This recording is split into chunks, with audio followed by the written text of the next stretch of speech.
Happy Friday. Happy Friday. How are you guys today? I almost said this morning, but it's not morning for me anymore. Hey, Cherie, you're the first one here. Hi. Good to see you. Hey, Sherry. Good to see you. And Miss Margaret. I'm so glad your shoes are on the right feet today. Good job, kiddo. Good job. P. Lola, hey, honey. Hey. Good to see you. Missed you. Good to see you. Margaret says, y'all, please remember to hit that thumbs up button. Like, share, and subscribe to the best cafe on the internets. On behalf of our beauteous host and my fellow moderators, thank you for being here. Aw. Thank you so much, Margaret. Thank you. Hey, Miss King. Hey, Rise of Phoenix. Good to see you listening from work. All right, you guys. So, I got off last night after we discussed this DNA with Kohberger and Lori Vallow and the Dateline interview and the Kansas City Chiefs and all the... My hair is still damp. God. But got off the computer and later last night I started getting these like YouTube notifications saying things like autism and stuff on with BRYAN KOHBERGER, and I'm like, wait, what? I've never heard that before. And then text messages started rolling out between Dylan Mortensen and Bethany Funk, who are the two living surviving victims of the Idaho 4 tragedy. And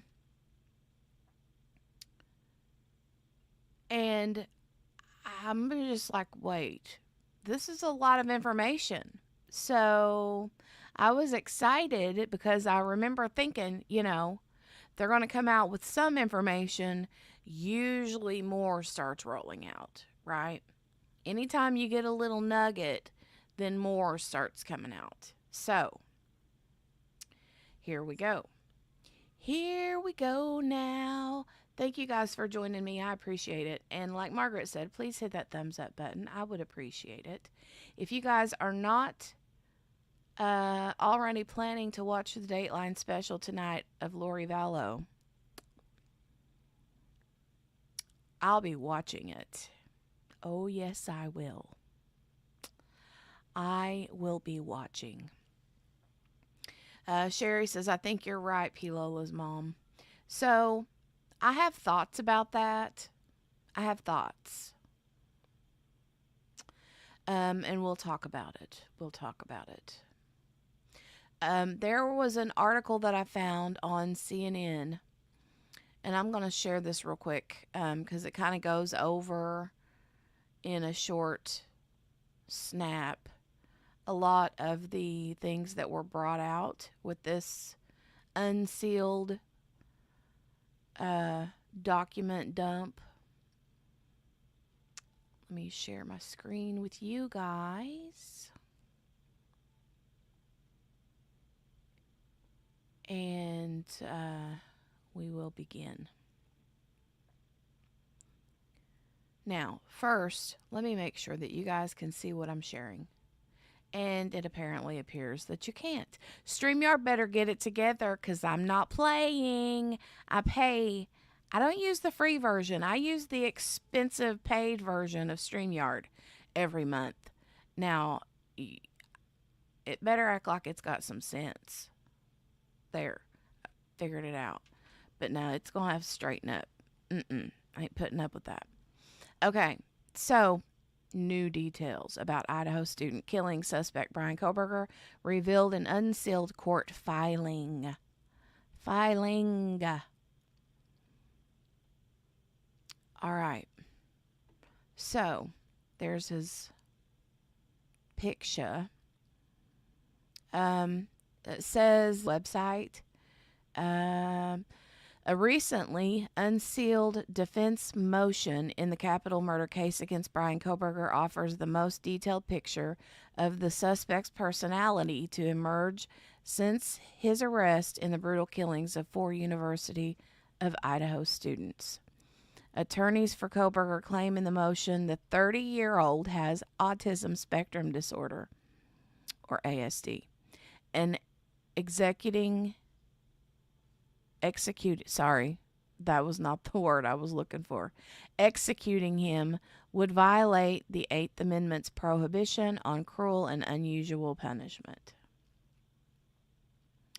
Kohberger displays extremely rigid thinking, perseverates on specific topics, processes information on a piecemeal basis, struggles to plan ahead, and demonstrates little insight into his own behaviors and emotions, the filing notes, citing a medical evaluation commissioned by his attorneys.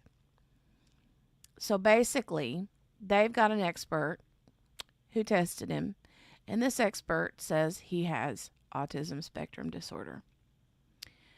Okay, here.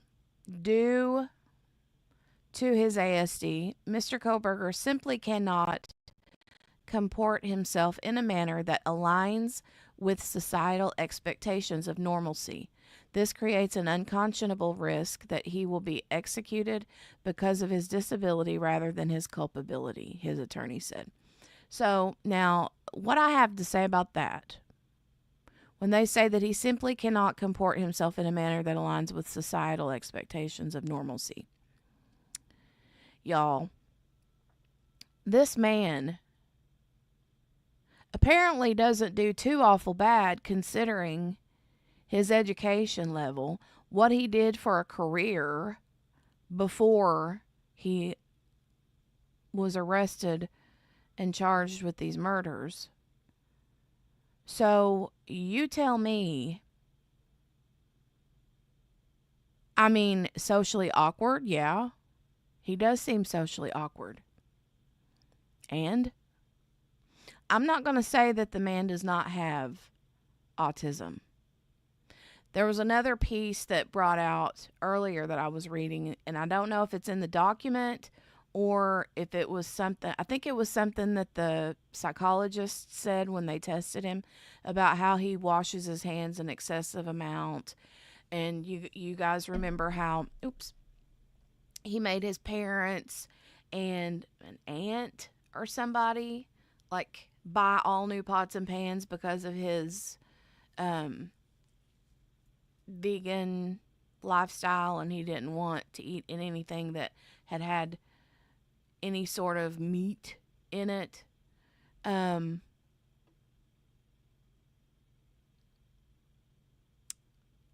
So I can kind of see like OCD sort of tendencies.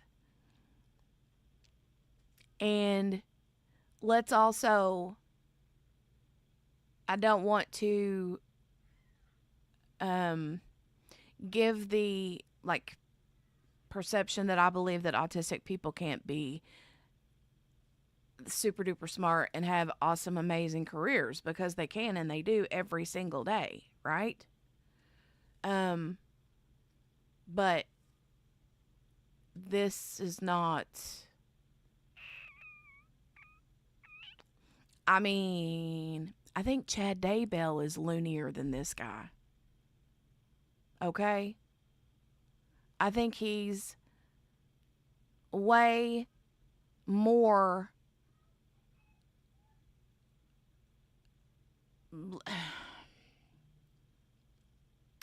mental health wise is probably way more disturbed than Bryan Kohberger. Okay? And also, don't think that I'm saying that people with autism are loony or are disturbed, because they're not. I have a son with autism. Let's get it straight. But I don't want any autism moms coming at me, because that's not what I meant. But I feel like and he had apparently never been diagnosed with this before. If so, we've never heard about it. This is the first time we've heard about it. I don't know when the testing occurred. It had to have been, I mean, fairly recent, right? Wouldn't you think within the last 6 months or so? I don't know. But I just can't fathom them trying to say that he cannot put himself in a manner that aligns with societal expectations of normalcy. No. I'm not buying that, Ann Taylor. No. Prosecutors have said they will seek the death penalty at his trial scheduled for August. Kohberger is accused of killing Madison Mogen, Kaylee Gonsalves, Xana Kernodle, and Ethan Chapin at an off-campus home in November of 2022. Excuse me. Not guilty pleas have been entered on his behalf. The newly unsealed filings is the latest in a flurry of defense motions aimed at taking the death penalty off the table for the only suspect in the fatal stabbings that horrified the small college community of Moscow. The investigation culminated with the arrest in Pennsylvania of Kohberger, a criminology graduate student. There you go. U.S. Supreme Court has declined to hear previous arguments by capital defendants seeking to use some developmental disorders, including autism spectrum disorder, to argue against the death penalty, a legal expert told CNN. So the U.S. Supreme Court has declined to hear previous arguments by capital defendants seeking to use some of their disorders, including autism, to argue against the death penalty. Does anybody know or remember the kid that killed Gypsy Rose's mother? Now that kid has autism. And if BRYAN KOHBERGER is autistic, the Gypsy Rose boyfriend that killed the mom is not as high functioning. And I think that he also has other disorders, like, I can't remember. I feel like one was it schizophrenia? I can't remember. But does anybody know if that kid was that a death penalty case? I don't know. I can't remember. Hey, Morgana Banana. Miss King said he could be on the spectrum, but he is high functioning if he is, right? For sure. For sure.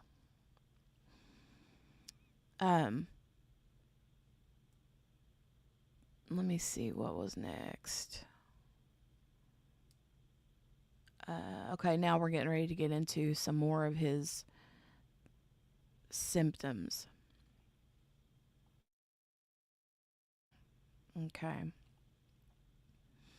Says it's unclear if or when Kohberger was previously diagnosed with ASD, but the new filing cites an evaluation by a neuropsychologist who found Kohberger continues to exhibit all the core diagnostic features of ASD currently, with significant impact on his daily life.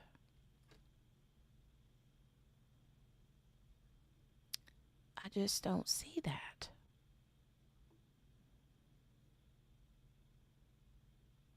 Significant impact on his daily life. If you want to see significant impact on somebody with autism's daily life, take a look at my child, for example. This man has a full-blown genius career in criminology.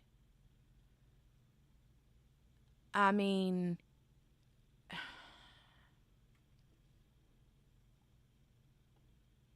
I don't know.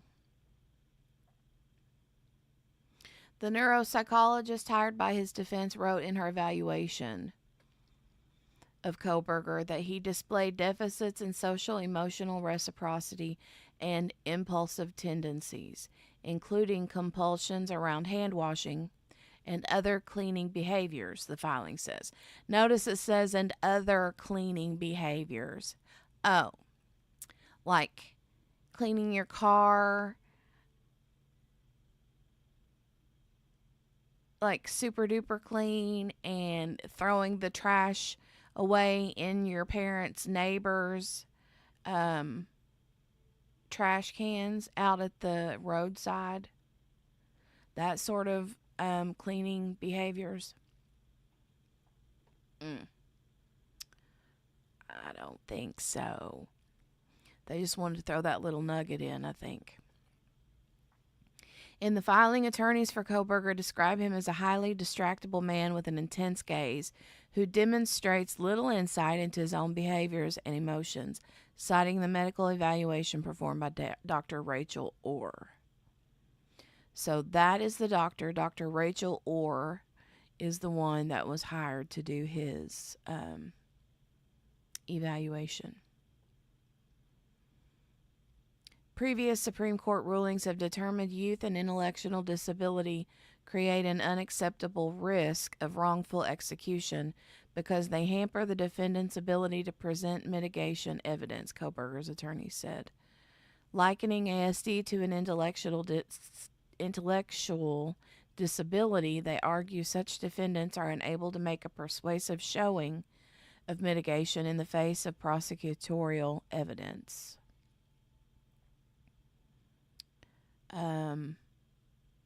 While the evaluation found that Kohberger possessed strong verbal abilities, his language was often over-inclusive, disorganized, highly repetitive, and overly formal, and he was highly distractible.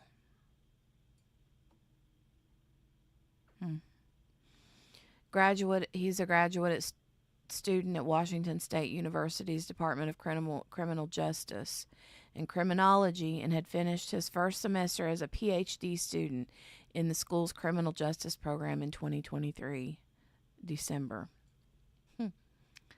Okay. There's the house.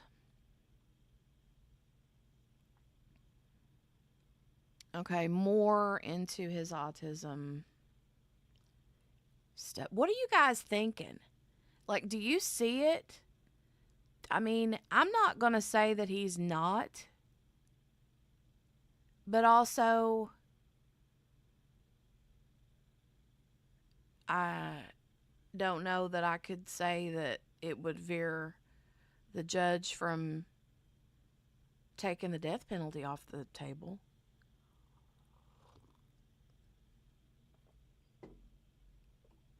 Am I right or am I wrong? Let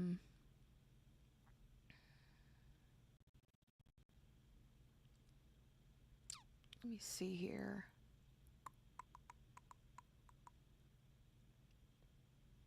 Kohberger subtly rocks his upper torso, especially while engaged in a cognitive task or listening to someone else, and exhibits atypical eye contact, including an intense gaze, the neuropsychologist observed according to the filing. His facial expressions, including a concentrated gaze, are already being assigned sinister meaning by observers.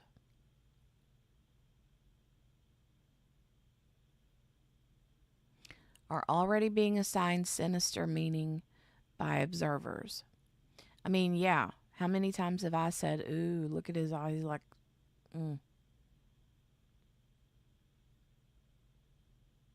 Kohberger's attorneys claim, citing media coverage ahead of the trial, an Idaho judge already agreed to move the trial venue, citing media coverage of the case and concerns that the local community is prejudiced against the suspect.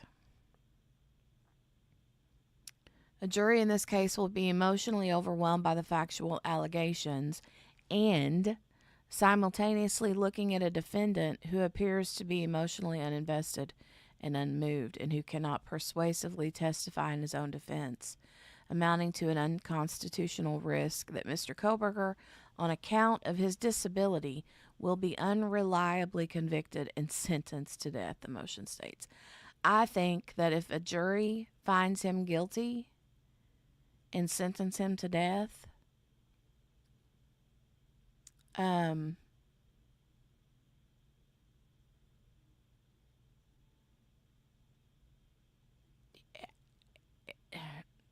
I'm just not buying it, period.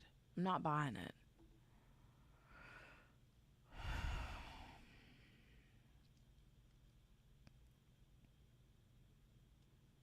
Mm-mm.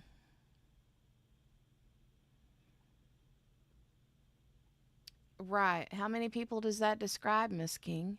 Right? I mean, that describes a whole lot of people. I don't know. Kohberger's lawyers filed a myriad of motions last year listing reasons they believe the state's intent to seek the death penalty is unconstitutional. They've been trying to get the death penalty off the table for a while now. Um, so far, it's been a no go. One focused on what Kohberger's defense team calls an ideological shift and evolving standards in the way Americans view the death penalty. Other motions argued Idaho's death penalty statute constitutes a violation of international law and the fundamental precepts of international human rights. Mm. Mm.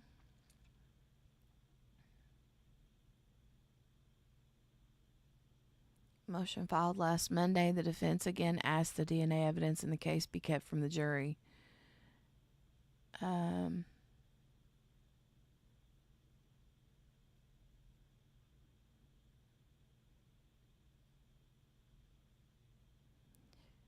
Kohberger's attorneys, led by Ann Taylor, also point in the new filing to the Supreme Court's prohibition on the death penalty in cases where a defendant has any characteristic that renders him less culpable, negates the retributive and deterrent aims of capital punishment, or creates a risk of an erroneous death sentence. They argue this applies to defendants with autism. Um,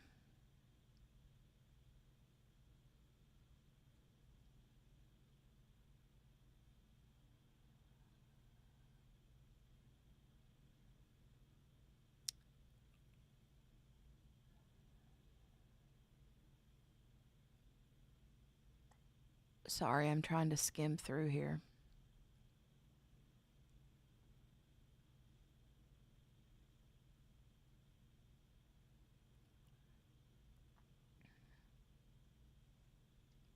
Okay, they go through some different cases where the Supreme Court did not.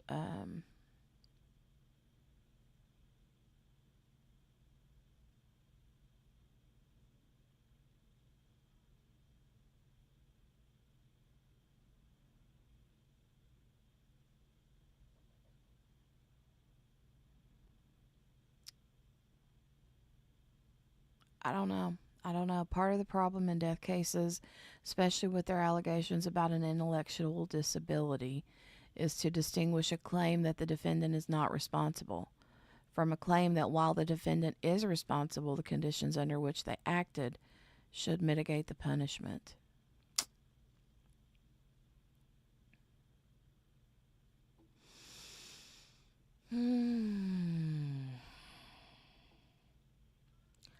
I don't know. I'm not buying it. I'm not buying it. I'm not, again, I've said it already a few times. I'm not going to say he doesn't have autism, but I don't think that that gets him, that's going to get him off the death penalty stuff. I just don't think it's going to work. No. No, I don't think so. All right. The other thing I wanted to talk about with Kohberger is there was couple other little updates that I thought was kind of fascinating that I wanted to share before we get to the um,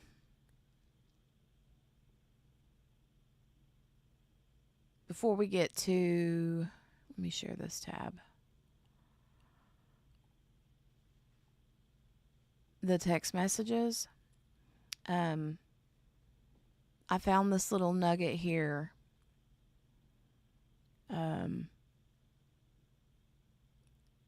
There's more photos of, I guess that you can actually see, and it's cool that, so this is from Anjanette Levy on Crime Fix, which is a little segment that Law and Crime does on their channel, and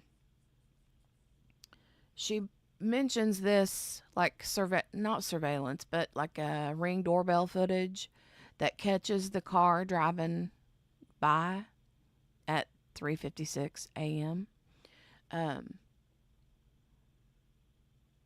But you can see exactly where it's at based on, you know,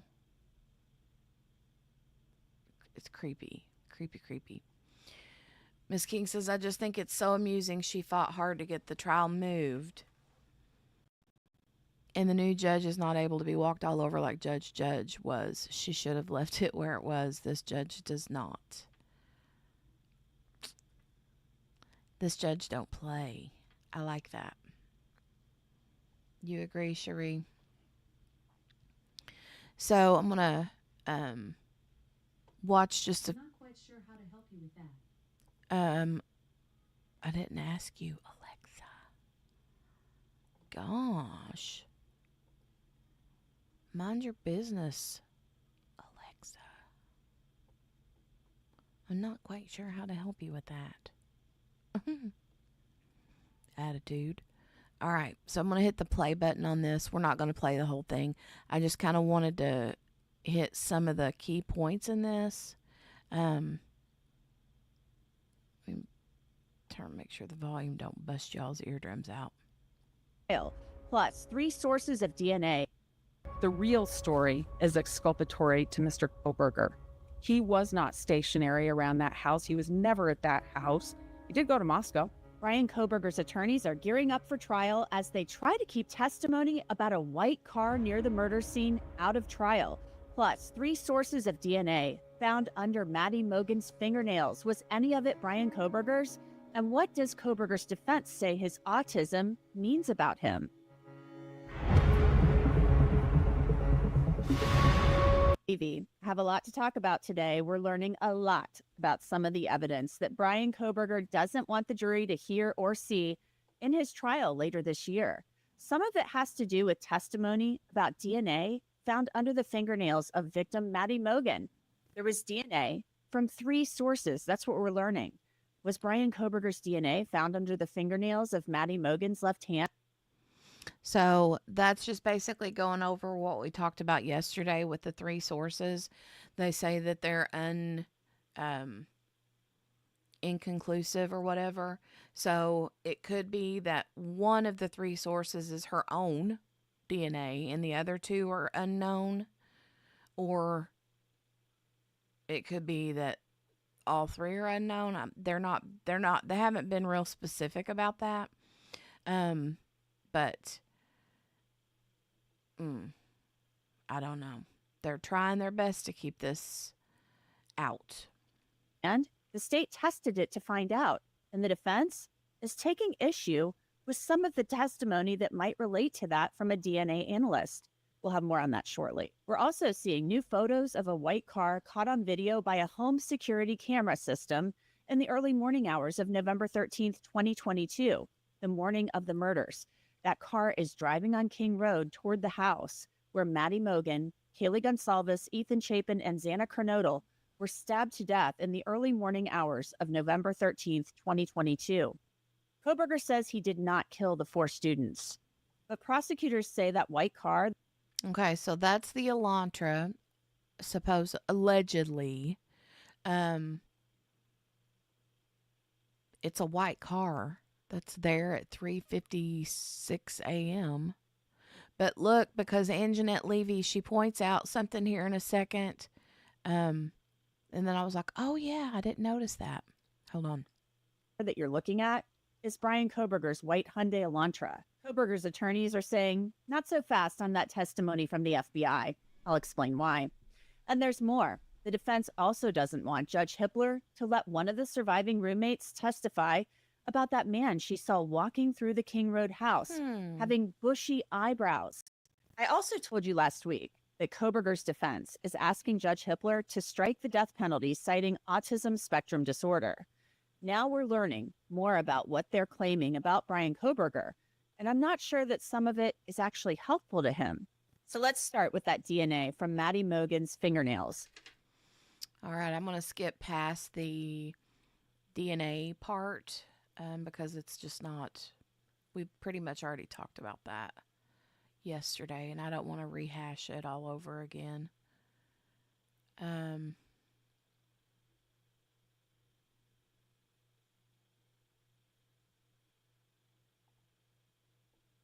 Testimony about the white car that Bryan Kohberger in any way by saying it's inconclusive. Now to that testimony about the white car that Bryan Kohberger's lawyers don't want the jury to hear from the FBI. Take a look. These are screen grabs the defense put in their motion. They show a white car on King Road at 3:56 a.m. and at 4:20 a.m. right before and after the murders are believed to have occurred. They came from a camera at the house right next door to the house where the students were murdered. When I was in Moscow in January of Okay, so this house sits over beside of it, and if you look, she's getting ready to bring it up. This is 1112 King Road, where the I think this is supposed to be allegedly also where some of the audio clips were caught of the dog barking and a loud thump, and you could hear somebody screaming. If you guys remember that audio that they played a long time ago.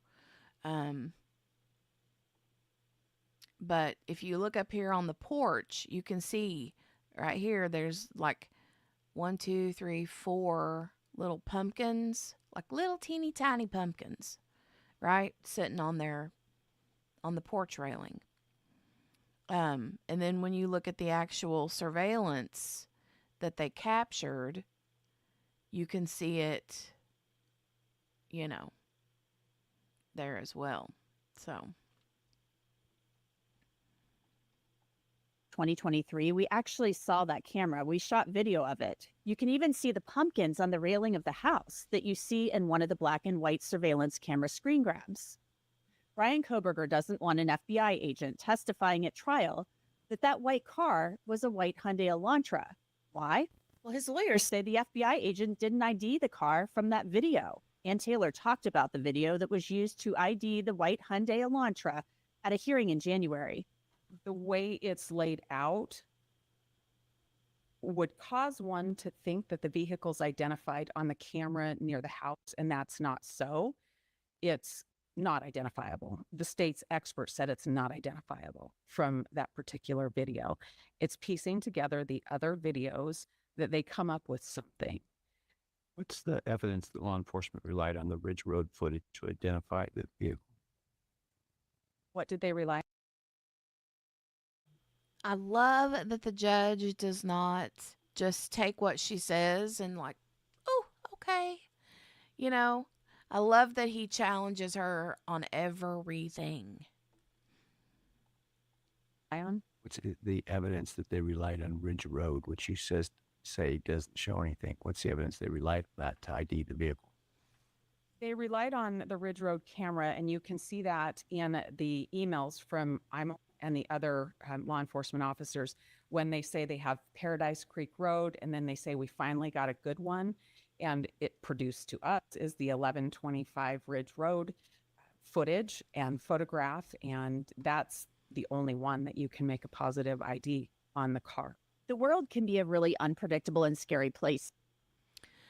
So I will say that I can kind of agree with her in saying that they can't positively ID the car because unless they've got better, clearer shots of that car, that's not a great one, you know? Um, but also, how many other cars were running up and down that vicinity at 3 something in the morning on that same day? You know what I'm saying? So, I think that it could be a situation where if the judge does let it stay in,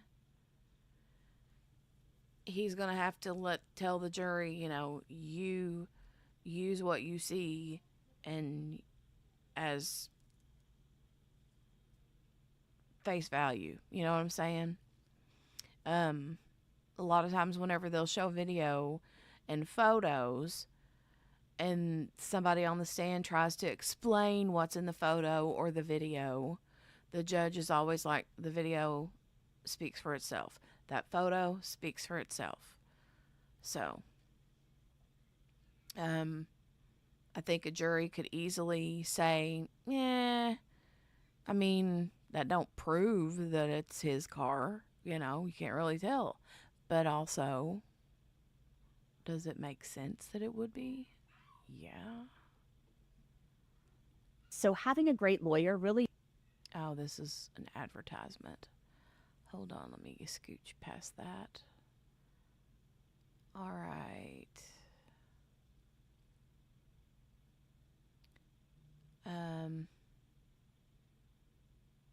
This prohibiting is the state linking vehicle identification of the make and model of the vehicle in the 1112 King Road video based on identification of the car at 1125 Ridge Road and referring to the vehicle as suspect vehicle 1. The speculative nature of testifying that the vehicle is the same vehicle renders it irrelevant to these proceedings, far more unfairly prejudicial than probative. This is also a jury question, and testimony calling the two vehicles the same invades the province of the jury. Thus, this court should exclude testimony linking the two vehicles as the same. Here's what Ann Taylor said about Kohberger's car at a hearing back in January. The real story is exculpatory to Mr. Kohlberger. He was not stationary around that house. He was never at that house. He did go to Moscow. He did drive around, but he wasn't over there. And the phone records absolutely show that. So we'll see how the state responds and what Judge Hippler has to say about all of this. Bryan Kohberger's lawyers are also asking to strike the death penalty, saying he has autism. This was a bit shocking. You know what? Why would he have the desire to drive all the way there at 4 in the morning? Now, I know that he says that he likes to night drive and look at the stars because he can't sleep and blah, blah, blah. But they even said that on that particular night, it was so cloudy you couldn't see any stars. So it's not like he was stargazing. Right? So you have someone who travels so many, whatever the distance is, from Pullman, Washington to Moscow, Idaho. It's not that far, but it's far enough. At almost 4 in the morning, his car was seen driving back and forth and back and forth and back and forth around 3:30, 3 or 3:30. Okay. So he's in Moscow at that morning, at that time in the morning on that day. But he is nowhere near the Moscow, Idaho, the house, the Idaho 4 house. Okay. But, oh, there's that knife sheath that's got his DNA on it.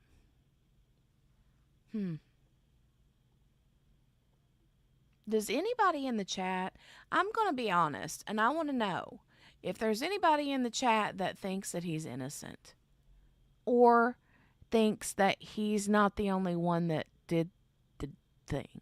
Like, do you think there are other people involved besides just him? Or do you think he's innocent? Like, I would love to know, and I would love to know why. I would love to know what you've seen and heard so far that would make you question why he's not guilty. You know what I mean? I would love to know, love to know. When this came out. This is the first time anyone has mentioned that he's on the autism spectrum. His attorney's right.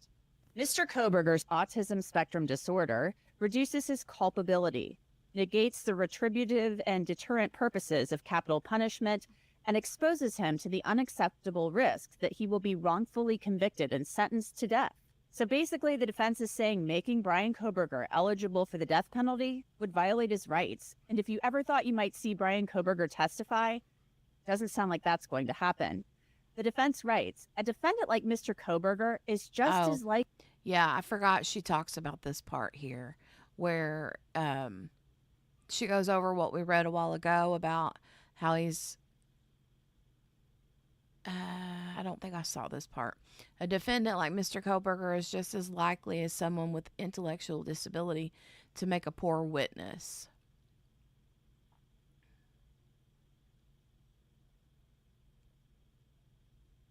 Or maybe I did read that part. His speech is awkward both in its content and delivery. As Dr. Orr observed, his tone and cadence are abnormal. His interactions lack fluidity, and his language is often over-inclusive, disorganized, highly repetitive, and oddly formal. So I didn't think he would take the stand anyway, but now they're basically telling you why they don't want him to take the stand. Likely as someone with intellectual So let me scooch past.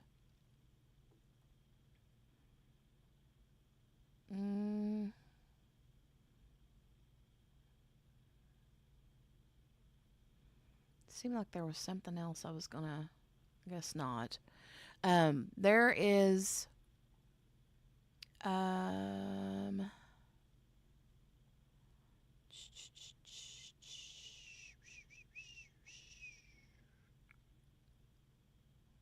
I was going to show this real quick too.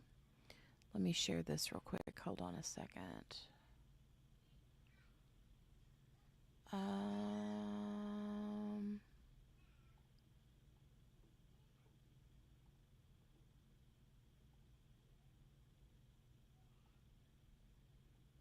All right. This is only a couple minutes long, I think.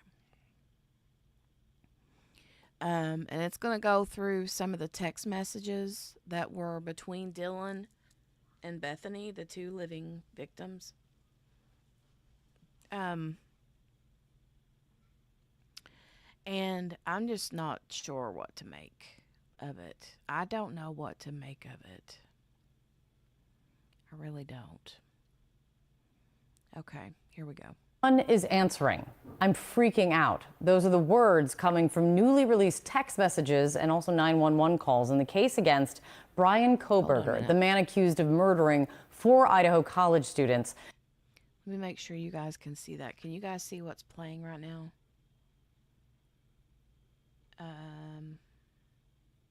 Okay, yeah, looks like it.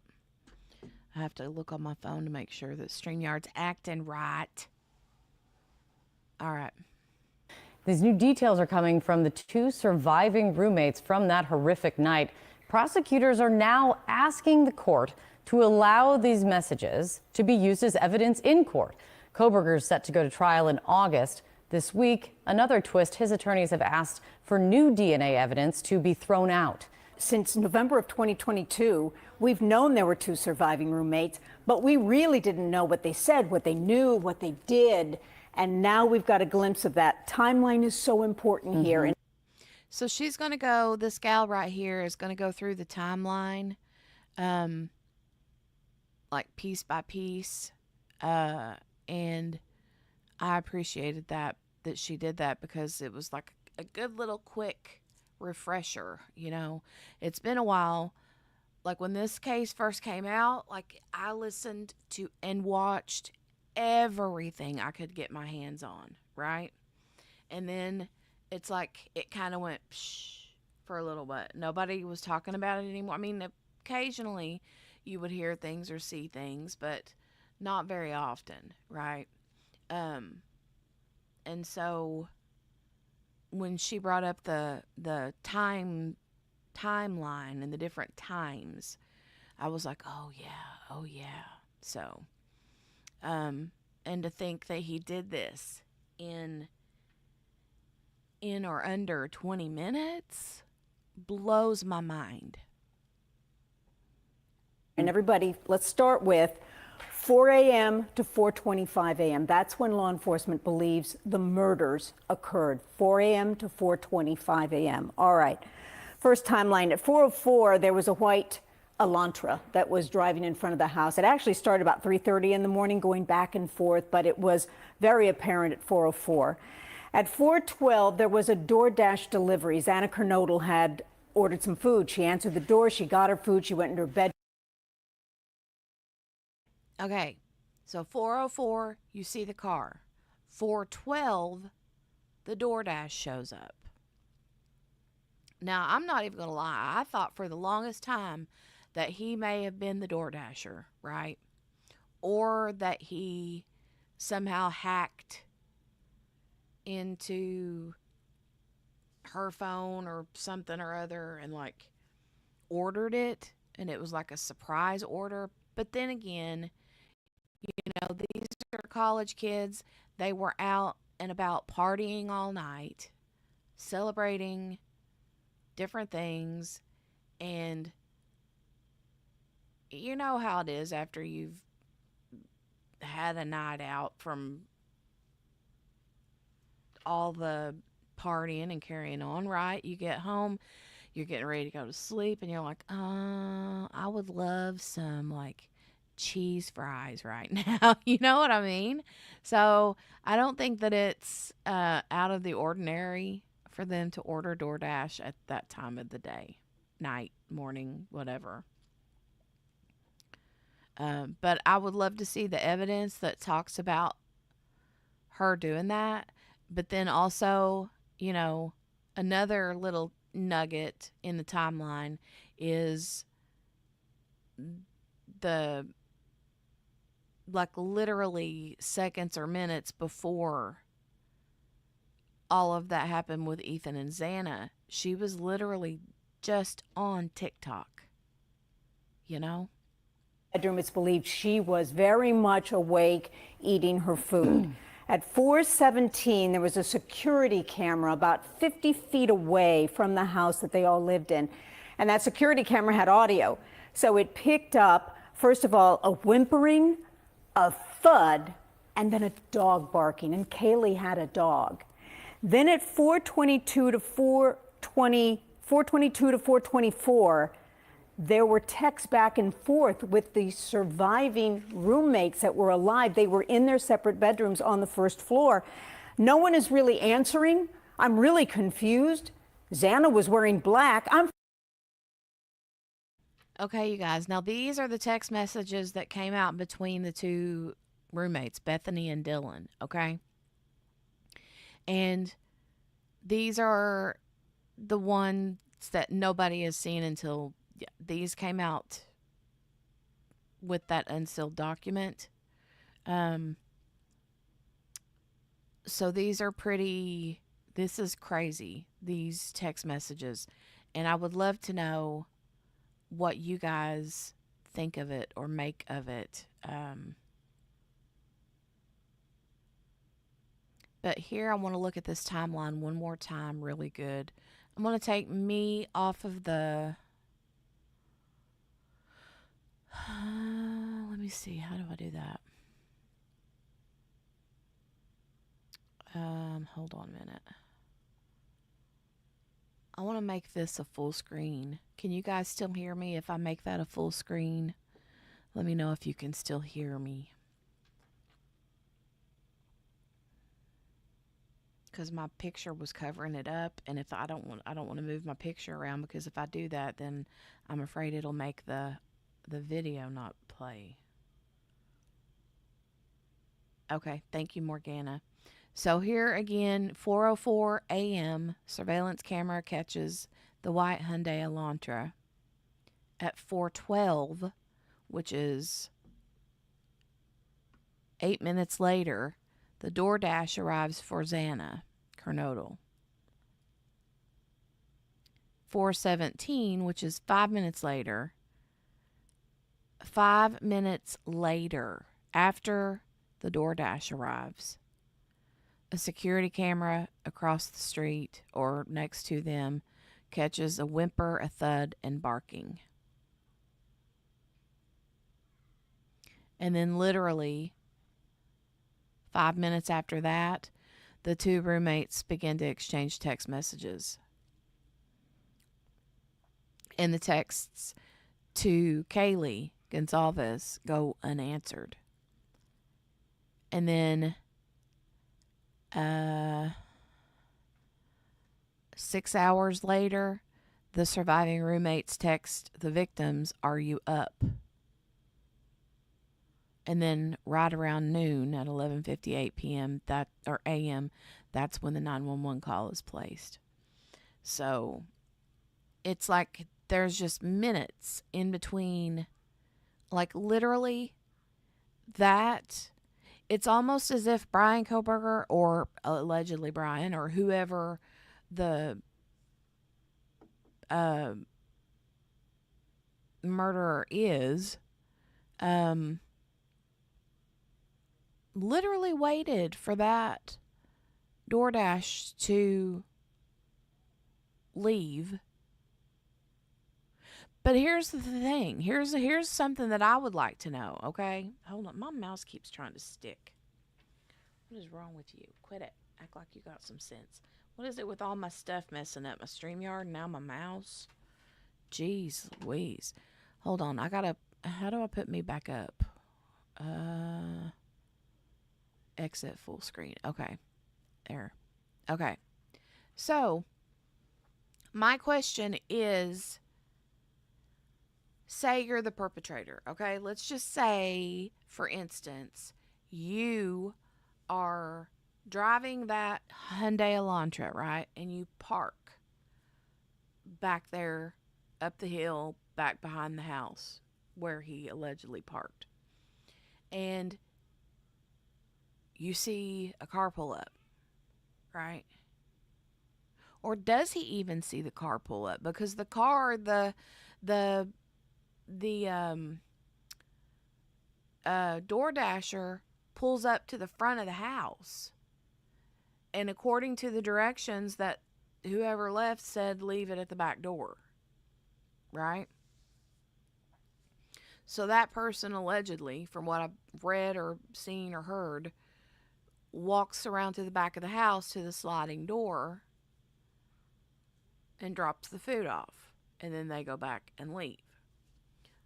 But my thing is, how does the perpetrator know, like 100%, that was a DoorDasher? How do they know that it wasn't a friend bringing and dropping something off, and that they might turn around and come back any second? You know what I mean? So that it's those kind of things that make me think he's the one that did the order to maybe he could hide and watch for that Uber or DoorDasher to drop the food off and kind of see where things were at in the house, because there were so many windows in that house, and from where he would have been sitting in his car watching, he had a clear bird's eye view of everything, right? So that's my thought anyway. A dog. Then at 4:22 to 4:24, there were texts back and forth with the surviving roommates that were alive. They were in their separate bedrooms on the first floor. No one is really answering. I'm really confused. Xana was wearing black. I'm freaking out. It's like a ski mask almost. I'm not kidding. Now, we did know before. So Dylan says no one is answering. I'm really confused. And then Bethany, so Dylan is the one, the DM, that's Dylan Mortensen, and the BF is Bethany Funk. So Dylan, her bedroom was on the same floor right around the corner from, I mean, literally like steps around the corner from where Xana and Ethan were murdered. They're on the same floor. Now, Kaylee and Maddie were upstairs a floor. They were on the very top floor. And then Bethany Funk, her bedroom is on the very bottom floor. So there's like 3 floors of this house. There's the bottom floor, which is where the front door opens to. And then there's the second level, which is where the like kitchen area and all that stuff is. And then the top floor is where the other 2 girls' bedrooms were, Maddie and Kaylee. But Kaylee wasn't currently living there at the time. She was already moved out and was, I think, had just come there to spend that weekend to show Maddie and her other ex-roommates her new car. So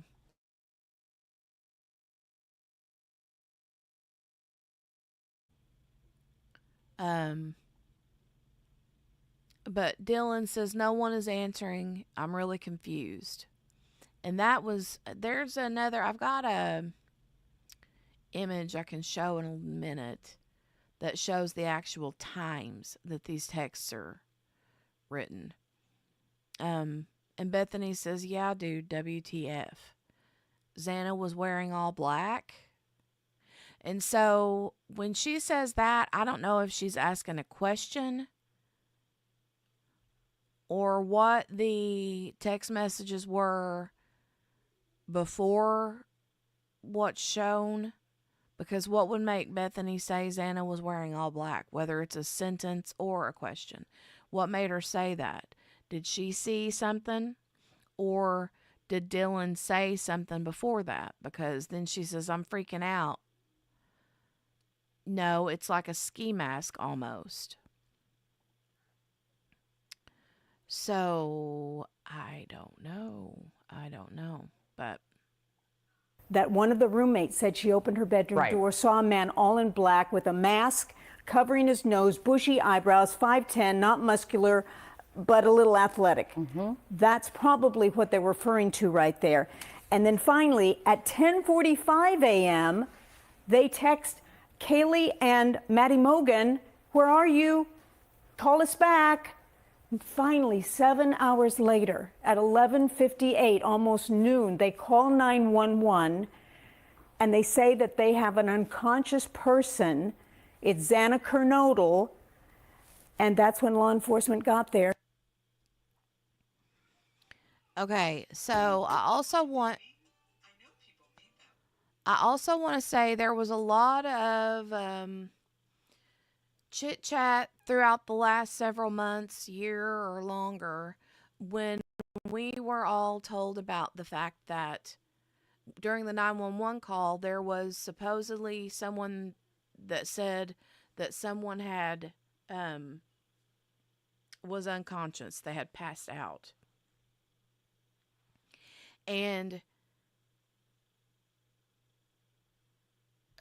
a lot of people were speculating that it was one of the roommates, either Bethany or Dylan, who had passed out because of what they saw during the 911 call. They passed out or whatever.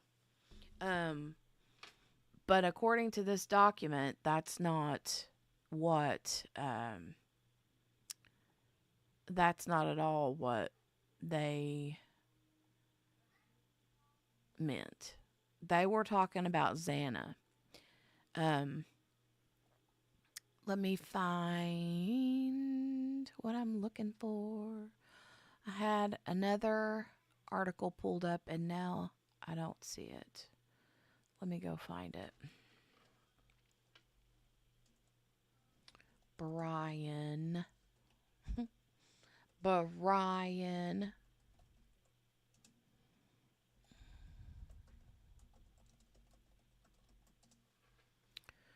All right, there's where I found it. It was on Crime Online.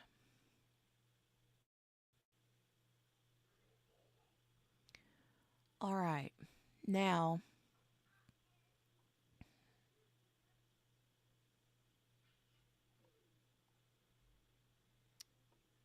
hold on just a second and I'll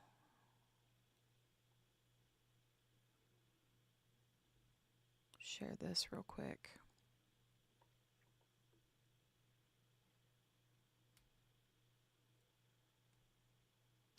Hi, the Rockaways. Is there any explanation for the 6-hour gap in text messages? Did she pass out from intoxication or did she go downstairs? I'm assuming she went downstairs because, according to the text messages, she tells her to. Bethany says, come down here or run. Because Dylan says to Bethany in one of the text messages, my phone's about to die. So, let me share this.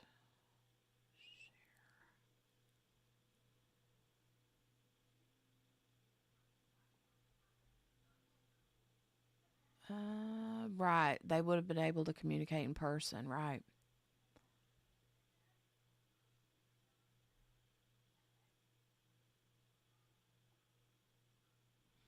All right.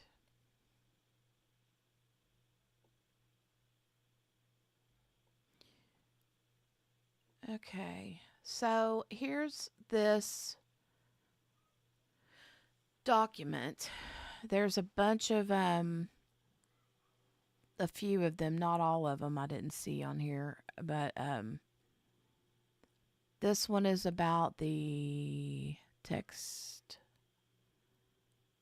messages, I think.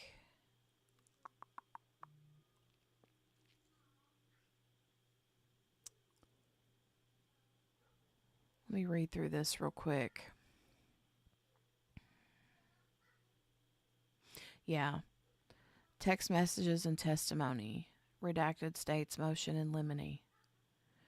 Comes now the state of Idaho by and through the Latah County prosecuting attorney. Blah, blah, blah, blah, blah, blah, blah. Phone records were discovered on the hard drive. Dylan Mortenson's iPhone extraction provided on April 5th, 2023 in States Exhibit 18 from the grand jury record. Testimony of Dylan Mortenson and Bethany Funk was provided to the defense as part of the grand jury record.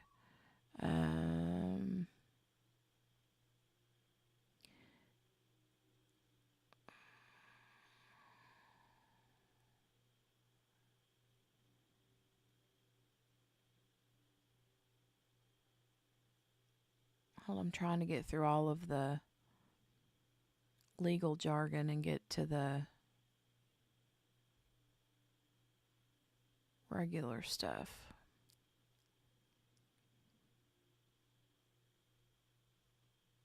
Okay. It says DM's phone records contained in Exhibit S1 for November 13th and Bethany Funk's testimony.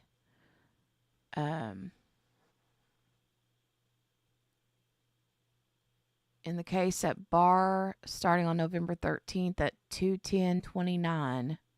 So this is at 2 a.m.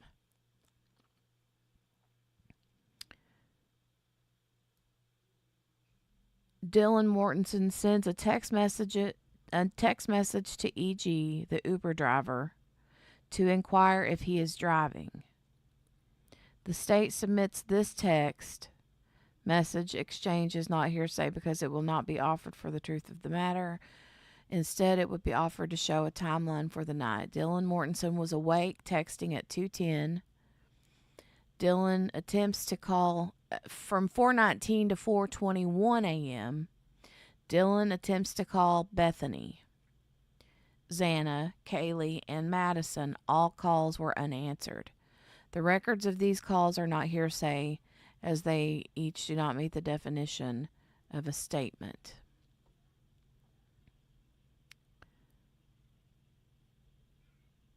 So at some point, Dylan said she was asleep until like 4 a.m. But she was obviously awake at 2:10 a.m., you know. Dylan was awake and texting at 2:10, and then from 4:19 to 4:21, she tries to call all of the roommates with no answer at all. From 4:22 to 4:24, this is the following text message thread right here. Dylan to Bethany, no one is answering. Dylan to Bethany, I'm really confused right now. Dylan to Kaylee, and she just says, Kaylee, and then again, what's going on?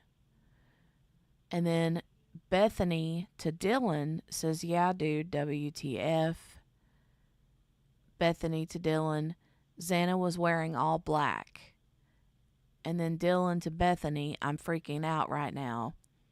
Dylan to Bethany, no, it's like ski mask almost. And then Bethany says, shut the blank up, actually. DM, Dylan to Bethany says like he had something over his forehead and little and mouth.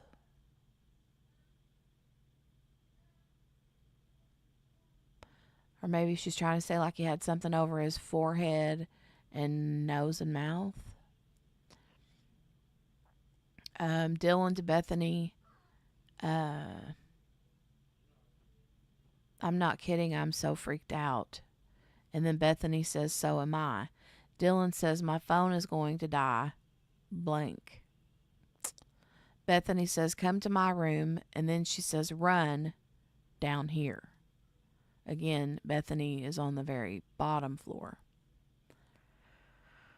It says all of the above declarations are present sense impressions and excited utterances. This is supported by Dylan's grand jury testimony, where she indicates she just witnessed a startling event, heard noises in the residence, saw an unknown male in the residence. The declarations indicate that both Bethany and Dylan are trying to make sense of the startling event contemporaneously or immediately following the startling event. At 4:24, 4:24, Dylan calls Ethan Chapin, and it goes unanswered. This phone record, like the other records of calls, is not a statement. Pursuant to blah, blah, blah. Dylan and Bethany continue to text at 4:24. Dylan texts Bethany,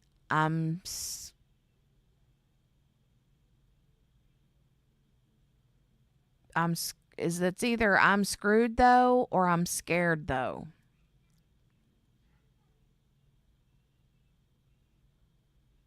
Probably I'm scared though.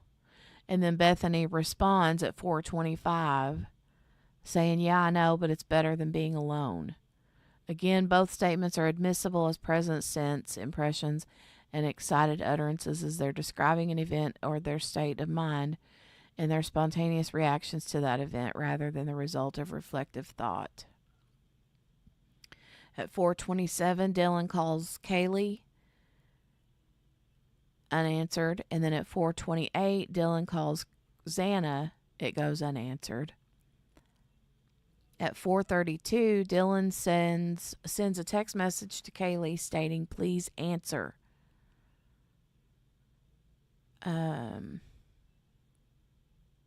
The next morning, Dylan sends the following text messages starting at 10:23. She texts Kaylee and says, please answer. And she texts Maddie and says, are you up? And then she texts Kaylee again and says, are you up? Text messages are not hearsay, blah, blah, blah.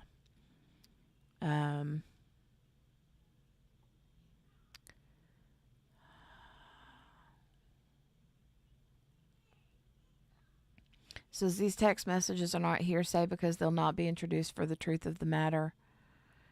asserted, even if deemed hearsay, they are allowable as present sense impressions as they reflect a consistency and continuation of Dylan's text messages from the night prior and reflect her then perception of what was then occurring, i.e., waking up and realizing that she had not heard from her roommates.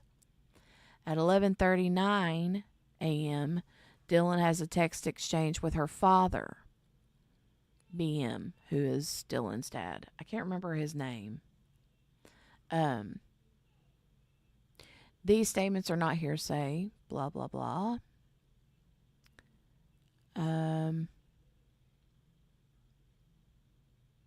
At 11:50, Dylan receives a text message from Jay stating, "Bro."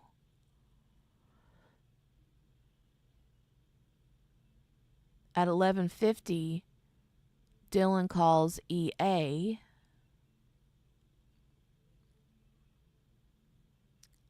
And then at 11:51, Dylan receives a text message from Jay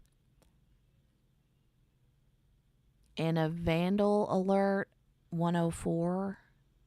These texts are not hearsay. I don't know what the vandal alert thing is.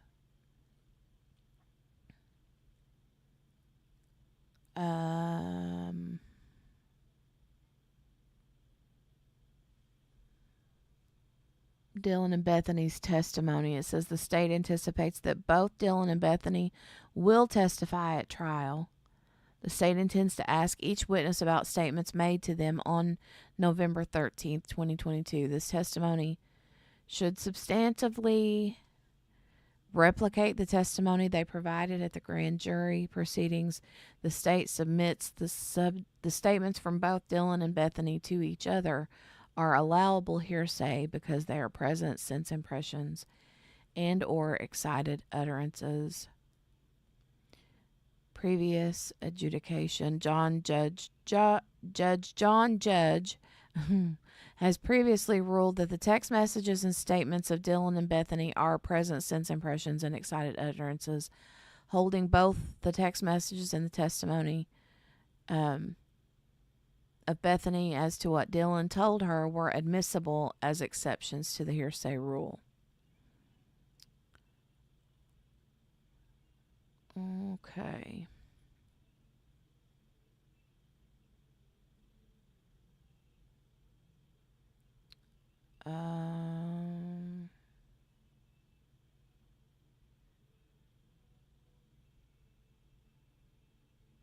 All right.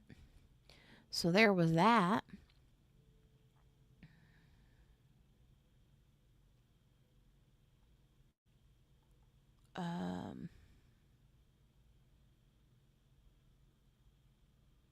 The 911 call. Okay, I missed you guys in the chat. I've been reading and I didn't see any of the chat. Let me go catch up. Miss King says, Jenny, which girl do you think he was after? I really don't know. I mean, I want to say Madison because he didn't know that Kaylee was going to be there, you know? But then again, I'm not sure.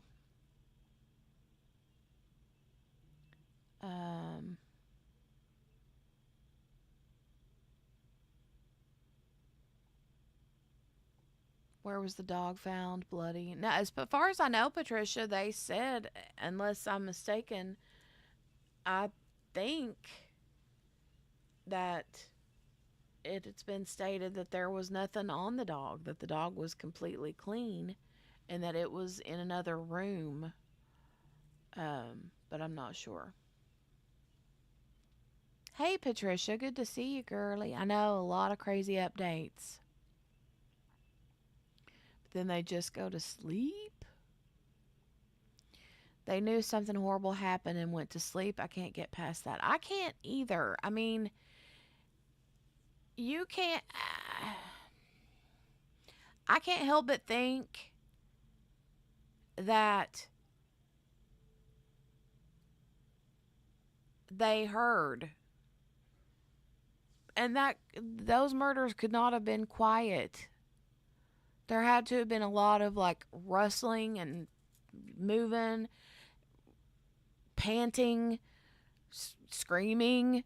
I mean, I know that they do say that depending on where the injuries occur, you're not able to scream, but out of all four of them, you're not going to get a single solitary scream, you know? I'm not, I don't know. I don't know. I don't know.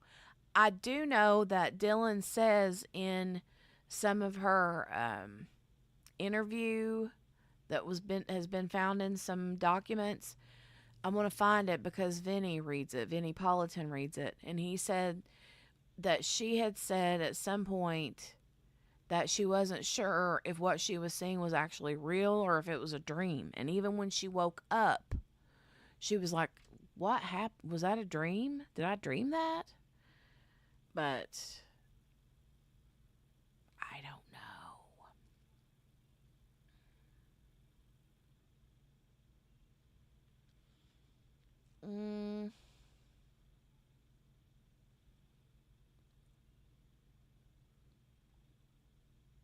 The Rockaway says P. Lola's mom, the only dog, was on an audio recording.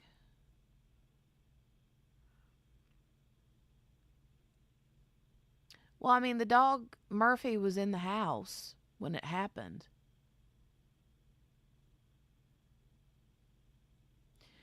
Why wouldn't you call somebody like the cops or your parents or a friend? That's weird to me.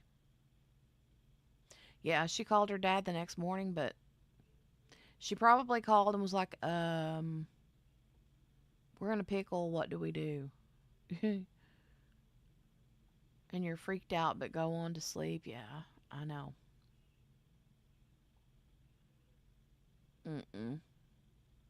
I don't either. I don't either. Even the autism thing, I don't think I don't think that that's going to get him off the death penalty thing.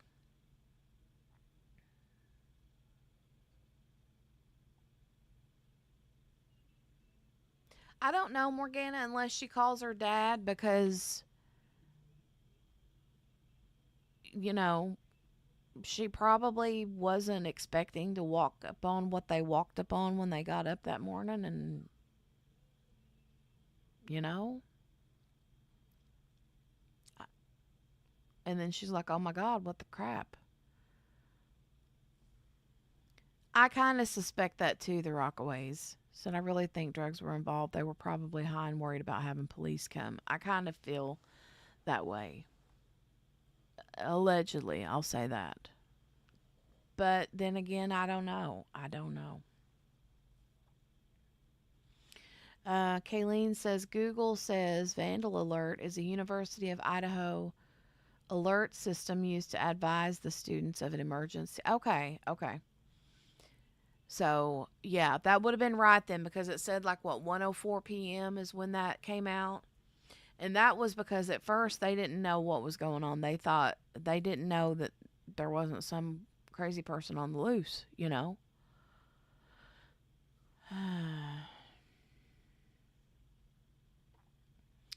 Sheree said that part of this case I really have never understood either. Which part, honey? If they heard those noises on the Ring camera next door, how did the girls in the house not hear these things? Yeah, I know. Yeah, I know it. The only thing I can figure is if they're like any other young person, it's very possible and probable that they all had, I mean, they lived in a party house, you know? And so what do you do when you go to your room at night? Everybody's in their own individual rooms. What do you do when you go to your room at night and you want to watch something on your phone? You put your AirPods in or your headphones on. So, and if they have noise canceling, I mean, somebody could be being murdered right 2 steps beside of me and I wouldn't know it. You know what I mean? Honestly. Now, I don't know if they did indeed have headphones or ear pods in. No clue. But I could see that being a reason why they didn't hear anything. However, they say that that house was built like out of sticks. It was not a well built house. So I would think that they would feel thumping or like vibrations on the, like, you know what I mean? If there's a kerfuffle in the next room over at my house, I'll feel the floor move. You know, I may not hear it, but I can feel it. So I don't know. I don't know. The loud noises. Okay, Sheree, I got you. Hold on, I need to get a drink of coffee. Coffee.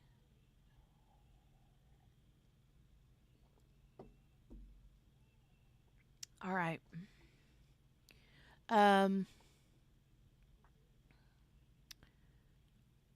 Oh, this is the 911 call. And it's the same thing. They want to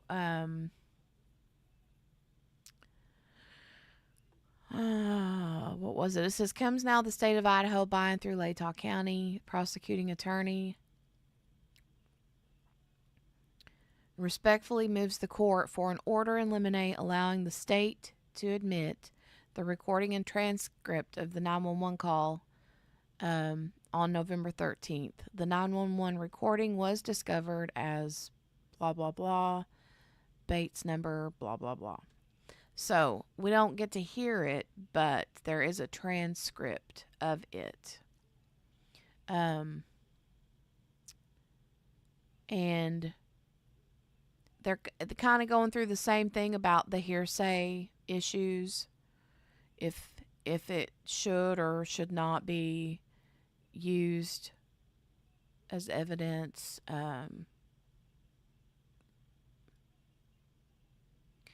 Let me see.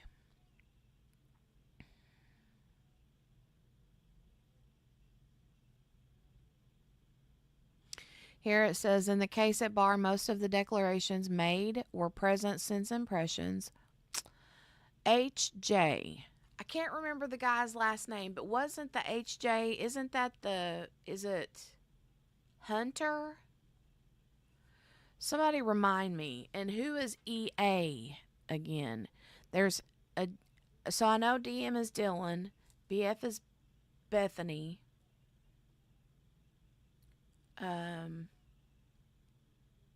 But I can't.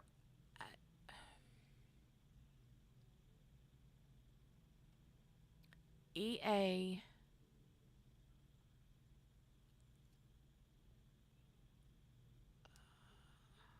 Right. And the room was right above the other room. Yeah. Well, she did say that.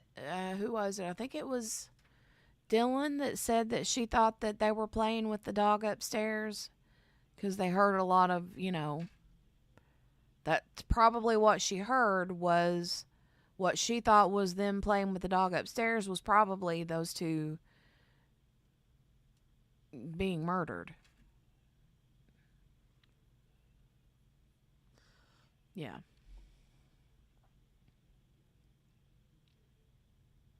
Does anybody know who the Hunter, I think his name is Hunter, who is HJ and EA?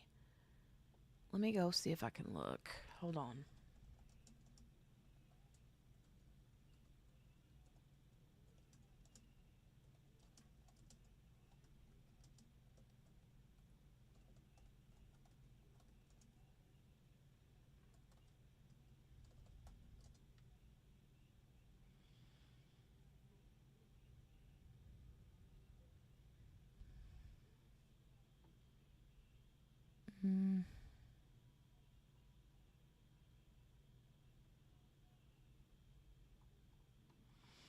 Hold on.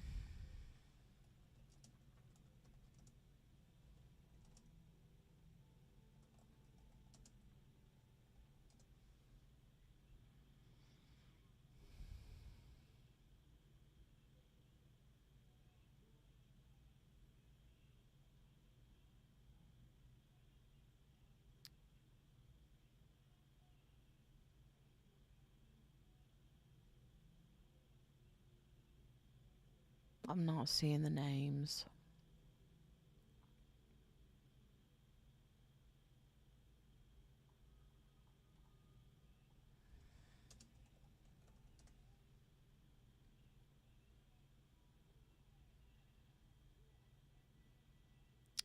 Sorry. Thank you for your patience. It's going to drive me crazy.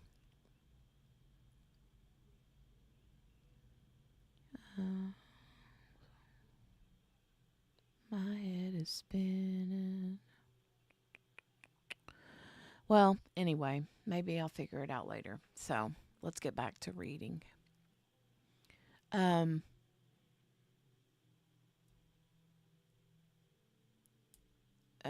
was I? In the case at bar, most of the declarations made were present sense impressions. H.J. located the unresponsive body of Xana Kernodle and informed Bethany and Dylan to call 911. So I think his name is Hunter. Dang it.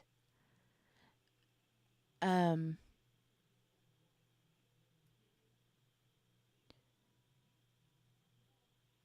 then it says EA was present at the time. And I can't remember who EA was.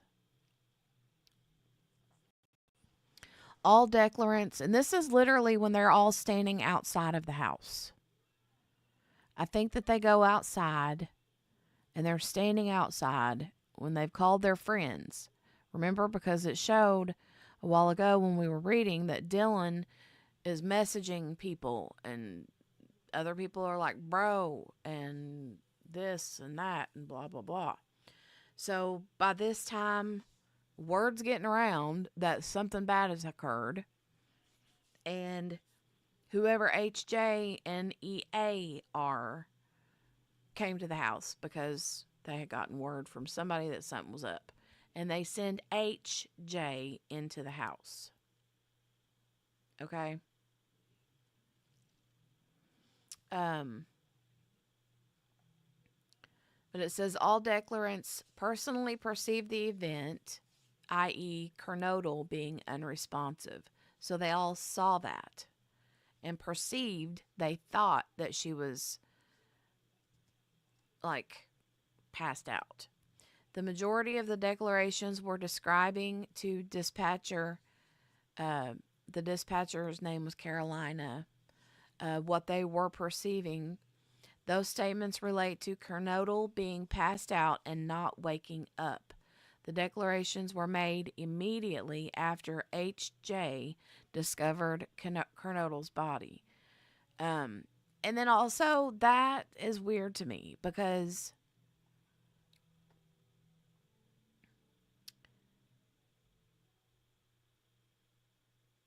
you think she's passed out, but there's blood everywhere? You know what I mean? And they said she had major injuries to her hand. Like defensive wound injuries to her hands. One or two hands, both hands, I don't know which, but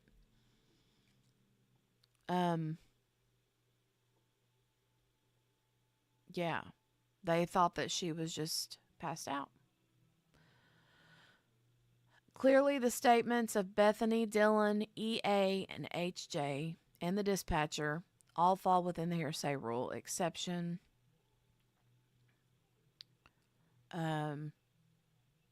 Judge John Judge has already ruled that the 911 call is not hearsay.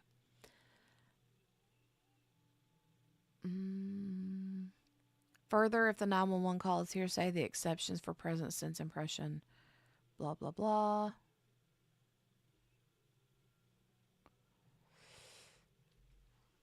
Apply as the statements made by the callers, i.e. the surviving roommates, HJ and another friend who had arrived, were made immediately after HJ discovered Miss Kernodle's body and instructed the roommates to call 911.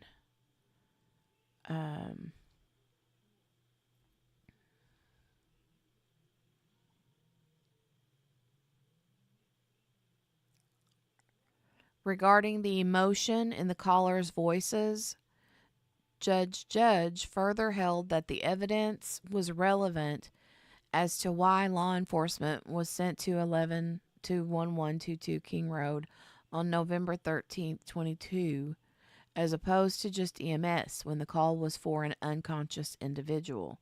This testimony was deemed relevant to the effect it had on the dispatcher and was not cumulative of Officer Noon's testimony.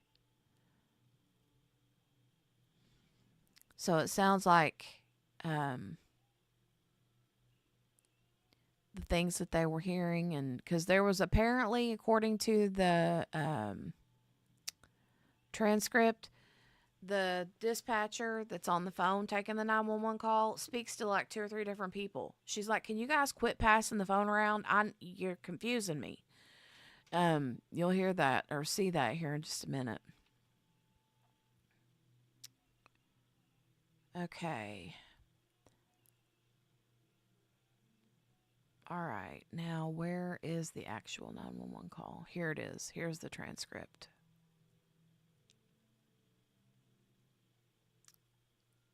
Okay, here we go. So they kind of give us a little key here, right? At the top, it says 911 call, and then it says Q equals dispatch, Q1 equals man, Q2 equals woman 1, Q3 equals man 1, Q4 man 2, Q5 man 3, A1 woman, A1 woman 1, A2 man. So there's like several different people, right? But it starts out, the dispatch says 911 location of your emergency, and then the person, a woman says, "Hi, something is happening. Something happened in our house. We don't know what we have." And then that, I'm assuming, is Dylan because it was her phone that was used. And then the dispatcher says, "What's the address of the emergency?" And then she says 1122, and then she stops and says, "No, don't." And then Q says, "What is the rest of the address?" And then who I'm assuming is Dylan says, "Oh, Kings Road." And then she said, "Okay, is that a house or an apartment?" And then who I assume is Dylan says, "It's a house." And then the dispatch says, "Can you repeat the address to make sure that I have it right?" And then A1 steps in, who is woman 1. It's a different woman, okay? And she says, "I'll talk to you guys. We live at the right, so we're next to them." The dispatch says, "I need someone to repeat the address for verification." And then the other woman says the address, 1122 King Road. Dispatch says, "What's the phone number that you're calling from?" And then that person, the female, says, "What's your phone number?" So she's talking to Dylan. I'm assuming it's Dylan. And Dylan, it's either Dylan or Bethany, but I think it's Dylan. And then that female says, "What's your phone number?" And Dylan gives the number. And then she repeats it. And then she gives the rest. And then this person's like, "What's the rest of the number?" And then dispatch says, "Okay, and tell me exactly what's going on." The female on the phone says, one of the roommates who's passed out, and she was drunk last night, and she's not waking up." And then who I'm assuming is Dylan, says, "No, we saw ... And then Q, the dispatcher, says, "Okay." And then the female says, "Oh, and they saw some man in their house last night." Yeah. And then Dylan gets back on the phone and says, "Hi." Dispatch says, "And are you with the patient?" "Okay, I need someone to keep the phone. Stop passing it around." Dylan says, "Can I tell you just what happened pretty much?" And dispatch says, "What's going on currently? Is someone passed out right now?" And Dylan, I'm assuming again that it's Dylan, says, "I don't really know, but pretty much at 4 a.m. And dispatch says, "Okay, I need to know what's going on right now. If someone is passed out, Can you find that out? Dylan says, yeah, I'll come on. And then she says, we got to go check, but we have to. Is she passed out? She's passed out. What's wrong? I mean, it's obvious that she's distraught, right? Dispatch is saying, dispatching Moscow Law Ambulance 4. And then Dylan says, she's not waking up. And then dispatch says, unconsciousness, 1122 King Road. And then Q1, I'm assuming, is one of the like drivers or ambulance or cops or something. They say 70 is en route.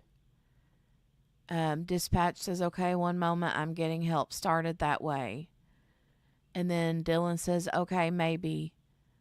And then dispatch says something unintelligible, and this says 1122 King Road. All ambulance respond for unconsciousness, 1122 King Road. And then another officer or person says, I copy. Dispatch says 58 multiple RPs, which I think is reporting persons.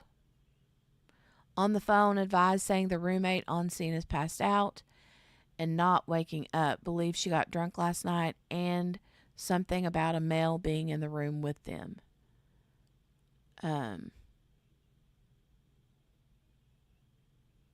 Q1 says being around. Dispatch says that one I copy, about 20-year-old female unconscious trying to get further. Copy, yeah. And then A2.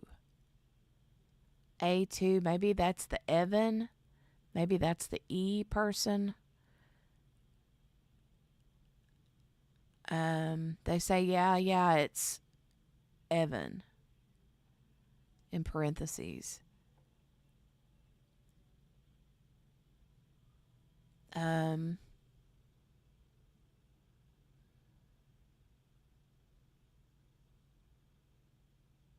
not sure what that means. And then it looks like Dylan, who I think is Dylan, says, okay. Dispatch says, okay. How old is she? Dylan says, she's 20. Dispatch said, 20, you said? Dylan says, yes, 20 here. Do you want to talk to him?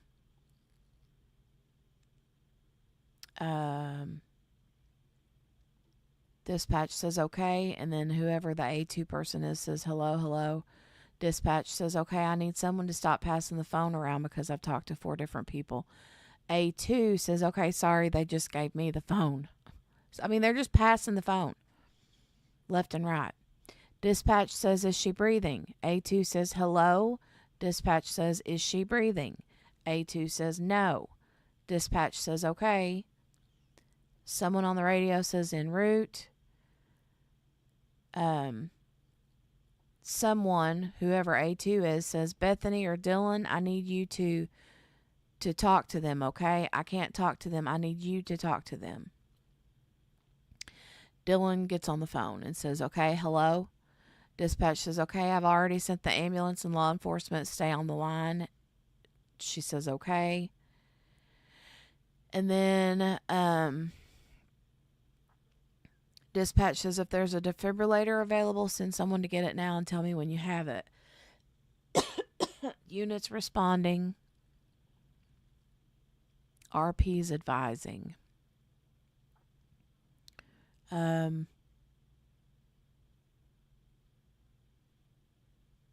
Dispatch says the patient is not conscious, not breathing.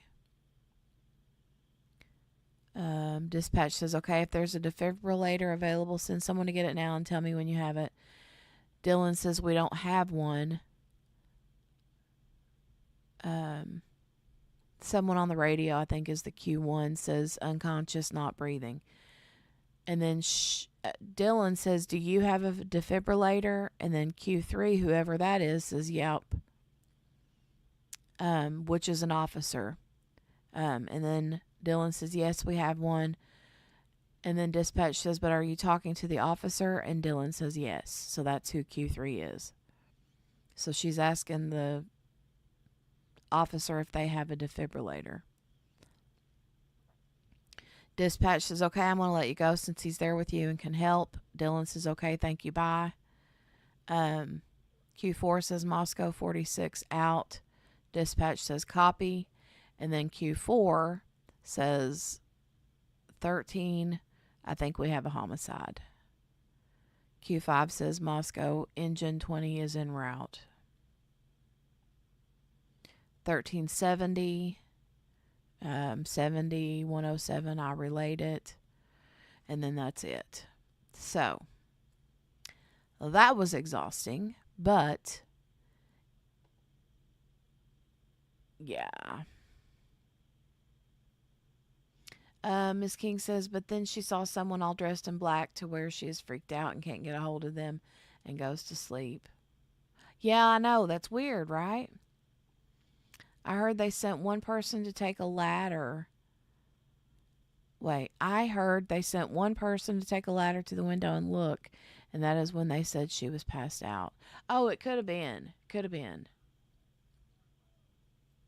That may have been why that ladder was on the, because remember that ladder was on the side of the house? Yeah, that could have been exactly why, Miss King. Why it was there.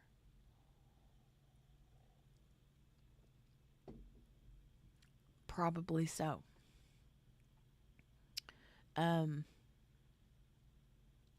Just very sad.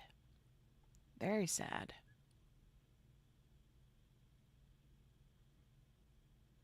Very, very sad. Oh my goodness. So that was the 911 information. And I read it in a very calm voice. But can you imagine if that dispatcher was talking to 3 or 4 different people? She don't know whether she's coming or going. She don't know who she's talking to. She don't know what's going on. They're just giving her bits and parts and pieces because everybody's passing the phone around. So can you imagine what the feel is there at that time? Like the fear, oh my God, what's going on situation, I wonder if, I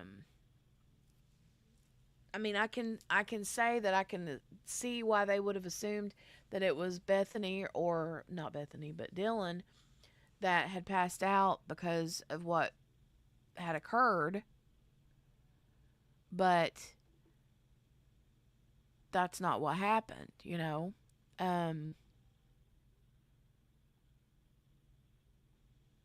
Yeah, that's not what happened.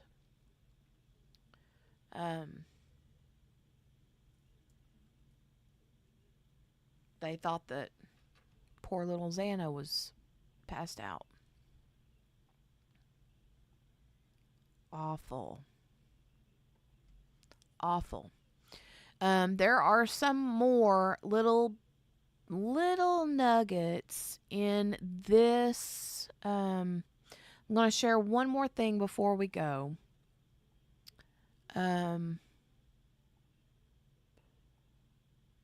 Good old cute Vinny here.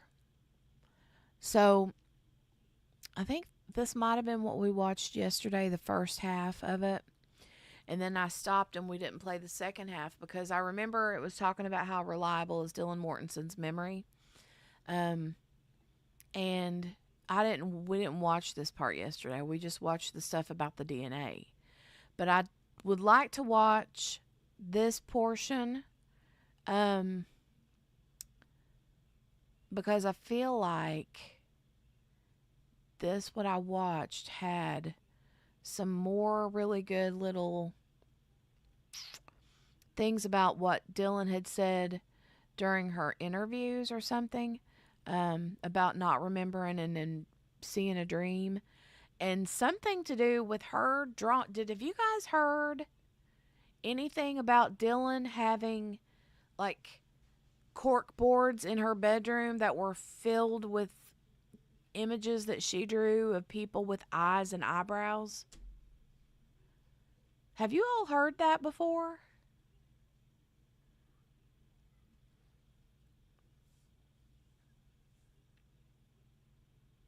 That was the first time I'd ever heard that was in this. So I'm a little confused and like, I don't know. Tell me if you guys have heard that.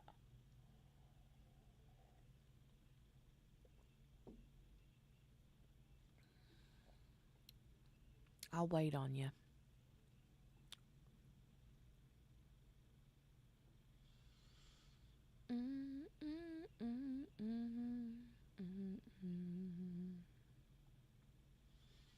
I want to make that bigger, zoom it in, and then I'm going to go ahead and play it. And I'm going to skip around a little bit because I don't think we need to play the whole thing, but I wanted to just get through some of these little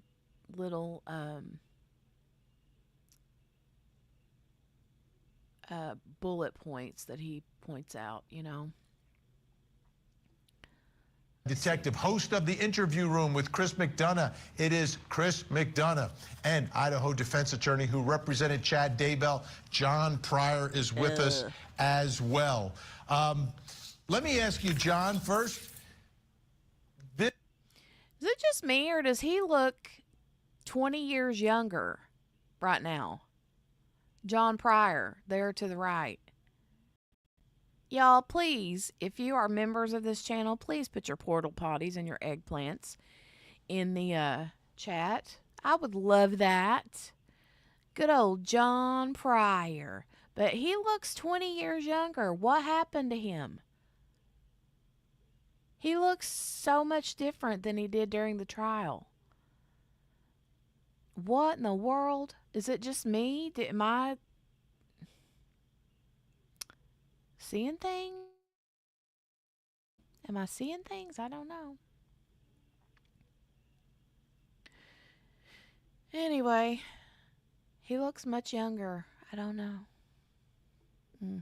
This witness's testimony about seeing someone with bushy eyebrows, and we've seen what he looks like. How much of an impact do you think that would have in a case like this? Well, I think it's going to have a tremendous impact. If you go through the pleadings, you'll see that the young lady had a habit of drawing eyebrows as part of her artwork. That's what she focused on. Obviously, the defense is going to have the opportunity to say she was intoxicated, she was fuzzy, she acknowledged all of that. But the reality is, if that's her habit of observing people's eyebrows, and she sees an athletic man coming in who's over 5'10" with bushy eyebrows, it's going to have an impact. Okay, so let's dive a little deeper into this, Chris, because there's a lot more in these papers that were filed by the defense. Okay, let's go to November 13th of 2022. Dylan is interviewed by law enforcement at the scene. She describes the intruder's height, build, and clothing, but says nothing about the eyebrows. Okay, that interview on November the 13th, she's interviewed by law enforcement at the scene. She describes the intruder's height, build, and clothing, but says nothing about the eyebrows. And it's later when she mentions the eyebrows, right? But this is weird about the pictures. Right, Miss King? I thought about that. He's not so stressed right now. He definitely looks much younger.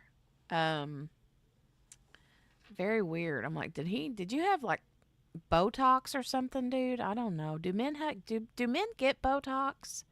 Is that something meant to, I mean, I'm sure I know they do, but would John Pryor, like, he looks like he's had a facelift or something. I don't know.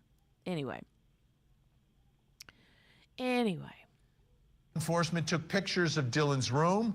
On the walls in her room were many pictures, as John said, of eyes with prominent eyebrows. She had drawn many of them herself. That's the first time I've ever heard that, too, about the eyebrows.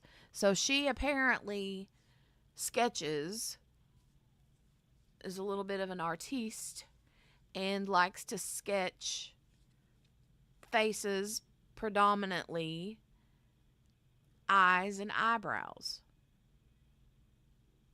Okay.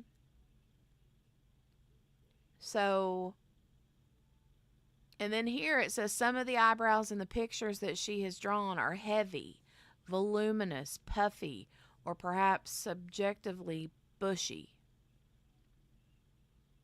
And I'm not even going to lie. At first, when I saw this, I was like, I didn't read the whole thing, and I didn't hear what John Pryor had said earlier about her being an artist and sketching those things as a hobby. But when I saw that about the pictures, she'd drawn many pictures of the eyebrows, I was like, was this like after the fact? And she's like trying to draw the dude and draw his eyebrows and couldn't get it right and kept trying and trying until she got his eyebrows just right, as far as what Kohberger's eyebrows allegedly look like. And then I realized, no, that's not what it was. It's, she just likes to draw those things. So it does kind of make sense that she would, pay attention and say, oh yeah, he's got bushy eyebrows, if that's something if that's like one of the first things she looks at people anyway, but I don't know. Some of the eyebrows in the pictures are heavy, voluminous, puffy, or perhaps subjectively bushy. Detectives found artwork of human figures with an emphasis upon the eyes and eyebrows pinned to cork boards. Chris, what do you take away from this when you're trying to analyze the accuracy of her memory? One, in this interview in the 13th, there's no mention of the eyebrows, but then when you go into her room, there's apparently pictures and drawings of eyes and eyebrows everywhere. Vinny, that's not uncommon with eyewitness testimony in terms of, I used to explain to witnesses of, traumatic events such as this is just think of walking into a kitchen and seeing a very large puzzle of the Statue of Liberty, for an example. There's my girl. What you just experienced was somebody walking in and just flipping that table over. And now what I would like you to... Wee baby, what are your thoughts, ma'am? I need to know. Not necessarily about his eyebrows, but about the whole autism thing and these text messages between the girls and the 911 call transcript. I mean, what do you think about all of this? I don't know, man. This is all spilled out. And so, we got the information about the DNA, the 3 different DNAs underneath Maddie's nails. And then literally now all this other stuff is spilling out. So I am like hoping we get some more really good details. He knew right from wrong. Yeah. Well, Ween Baby, one thing I said was that I'm not going to say he doesn't have autism and probably a handful of other disorders, OCD being one of them. But he, they tried to say that he basically, in my own wording, is that he don't know how to act in social settings, right? He may be socially awkward, but he can act right in social settings enough so that he has gotten his PhD and he's got a whole career. And you know what I'm saying? If you're socially not act rightable, then you wouldn't have those things. I mean, and exactly. If you're studying criminal justice, you know what the difference between right and wrong is. That's a given. Right?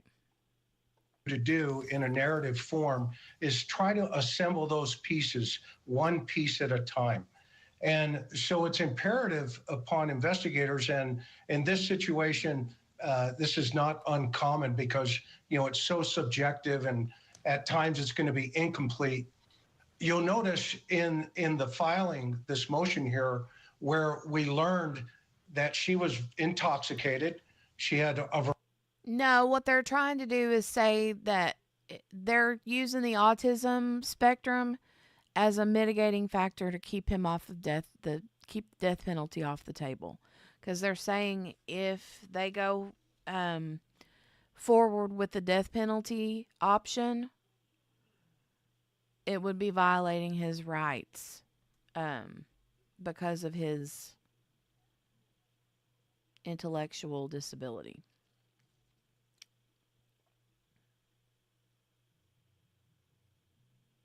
Yeah. And the documents also pretty much, Ann Taylor or whoever wrote up her motion literally was like, she didn't say he's not going to take the stand, but she said that he's not a good witness because he's not great at vocalizing, and he repeats things, and he, you know, because of all of these symptoms that he has because of his autism. Yeah. I mean, I never expected that the dude would take the stand anyway. He would be stupid to. Absolutely stupid to do it. But now they're just coming out with something to, you know, make it seem. And another thing, the psychologist that deemed him having autism spectrum disorder said that one of the other things that he does is his peculiar cleaning habits and how he washes his hands obsessively. And then it said something else about his peculiar cleaning habits. And in my mind, I was thinking, so now they're trying to say his autism is why he, you know, he normally cleans his car the way that he was found cleaning his car, you know, when he threw the trash away in the neighbors of his parents' house in their trash can up the road. So yeah, I don't know.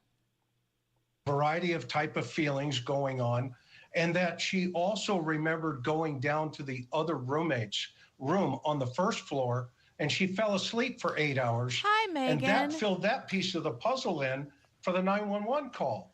Wait, And wait. Is this Megan or Megan? Are you one of the moderators over there at BJ's? Hi. He spoke well in the car when the police pulled him over on his way to Pennsylvania. That's a very good point. Very good point right there. He did. He did look weird though, because remember he was like looking all weird, like, but that wasn't a socially awkward look in my opinion. That was a that was very much a I'm guilty and are you going to take me to jail right now look. Like a very concerned, worried look. You know? So, I'm just saying.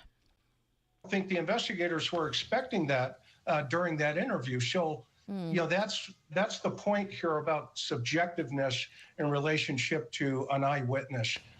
You've got to take your time, and they will fill in the gaps if they believe they actually. Well, I'm a fan, Megan. I'm a fan. And I call you Megan because I know that's what she calls you. Ween Baby says, to me, it sounds like an excuse, like they're afraid he will be found guilty. Oh, well, I mean, it could very well. And, you know, that could be like a little, like, plan B that they want to have in their back pocket. Like, oh, okay, well, you found him guilty. Okay, well, he's guilty because he has autism. And that's why he did it. You know? Like, they just want to have their little, they want to cross all their T's and dot all their I's and, you know, all that. We saw it. Now, talking about gaps being filled in. Another interview on November 17th of 2022, 4 days later. Dylan tells detectives she was really asleep. Listen to this. Here we go. Check this out. And probably very drunk when she woke up around 4 a.m. She expressed uncertainty about what she heard and saw and did not know if it was real or a dream. Dylan described seeing the intruder's bushy eyebrows, but could not describe the shape or color. Okay. So she tells the detectives on the 17th, this is what, 4 days later? That Dylan tells detectives she was really asleep and probably very drunk when she woke up around 4. Okay. Well, like I said, we know by her cell phone records that she was awake at 2:10 a.m. I don't remember what time they got home. I don't remember what time she got home that night, but yeah. She expressed uncertainty about what she heard and saw and did not know if it was real or a dream. So that to me tells me she was probably drunk because she said, well, she says, she tells the detective she was really asleep and probably very drunk. But the whole, if something was a dream or not, I'm still kind of leaning towards substance use because, and forgive me if I'm wrong in saying that because I don't want to put something on somebody that's not theirs to have. I don't know if any of those children use any sort of substances, you know? But that not knowing if something's a dream or real kind of makes me think that, you know? Of the eyebrows. John, what are your thoughts here about the reliability of her memory as she starts to describe some of these other things 4 days later? Well, that's going to be helpful to the defense. They're going to attack if she gets on the stand. And as far as the defense being able to have this excluded, I don't think the judge is going to allow it. But in terms of the defense being able to attack her memory, it's significant. But I go back to what your other witness talked about, which is she has a focus, and that focus are on the bushy eyebrows. And Ween baby, if you're still here, look at John Pryor. Is it just me or does he look like he's 20 years younger than he did during the Daybell trial? Look at him. I'm telling you, the man's either gotten a facelift or Botox, or it could be, has he gained weight? And his face is like less wrinkly because he's gained weight in his face? I don't know. Maybe it's the haircut. Something's different. Something's different. He totally looks way younger, though. It looks like a pretty face filter. Well, I mean, maybe. I don't know. the fact the defense is bringing attention to just not allowing her to talk about bushy eyebrows shows you how important that piece of evidence is. Absolutely.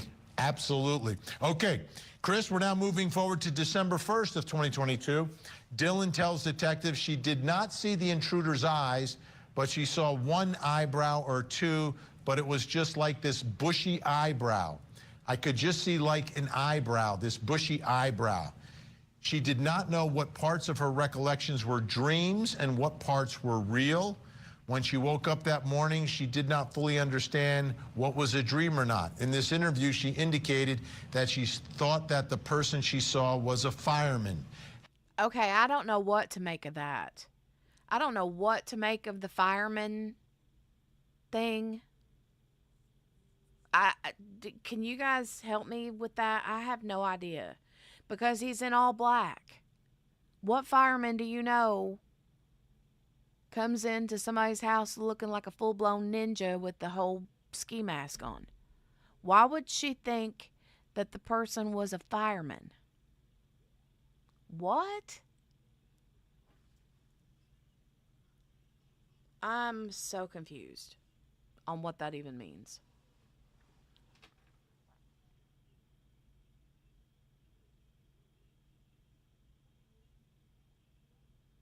Why would she think he was a fireman?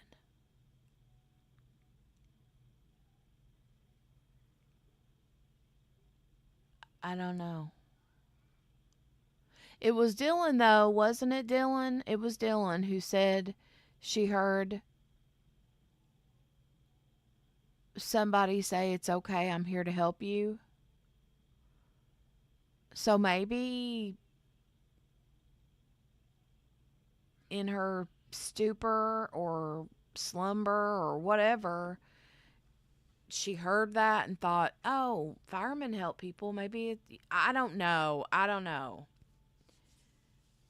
Why would a fireman even be there? I know. I don't get it. I don't understand it. How concerned are you, Chris McDonough, about the way she's describing her memory?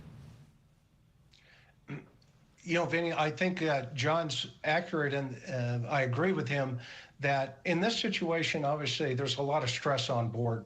And so for her memory to be bouncing around there, you really have to do what we would call a cognitive interview with them, with her, and really kind of narrow the scope. One of the things that I want to just mention here, I am a little concerned that there were 3 separate interviews from 3 separate detectives. Typically, in a high-profile situation like this, once you connect with a particular witness and they're such a value, you want to keep the same investigator interviewing them so that they pick up maybe these inconsistencies. But the defense may pick up on that. But I still think her power is going to be one male in that house and bushy eyebrows. Yeah. That will be the power. Now, December 30th, this is after the arrest of the suspect. Detectives asked if the suspect was the person she saw in the house. She said she didn't know. All that she remembered is some bushy eyebrow and all black and some sort of a mask. So what about a bushy eyebrow, all black, and some sort of mask would make you think fireman?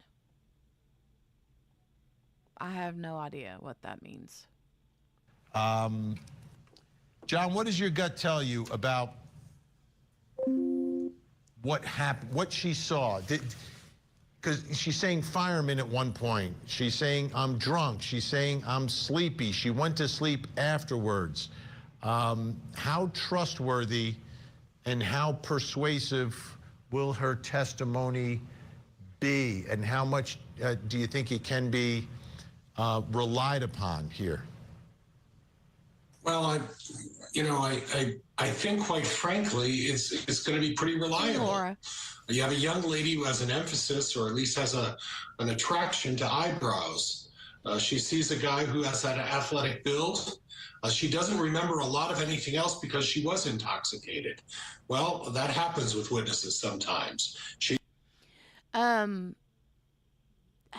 Seems like that they seems like they had some sort of on the mask situation, Laura.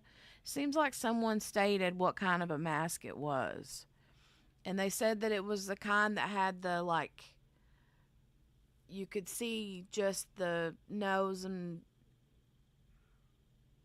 eyes and eyebrow and like forehead, but it was covered everywhere else, you know.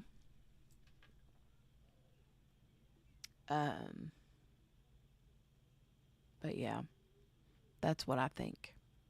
She's sleepy. She was fuzzy, but she was clear enough that she saw someone with an athletic build. He was wearing dark, and he had bushy eyebrows. The defense, if this wasn't significant, the defense wouldn't be going through this motion in limine to exclude this. They understand, and they put in their own pleadings, that this is going to be significant, and it's going to be one of the significant pieces that, in all likelihood, is going to convict Mr. Kohlberger. Unbelievable. Big thank you. Chris McDonough, John Pryor, great to have you on the program. Appreciate it. All right, still to come. How important will Dylan's testimony be at the trial? There's the third interview, And there's references to not remembering, being drunk, a statement, I don't know any of it. Like half this stuff, I don't know if it's a dream or if it's real. Race was in the undercurrent of this case.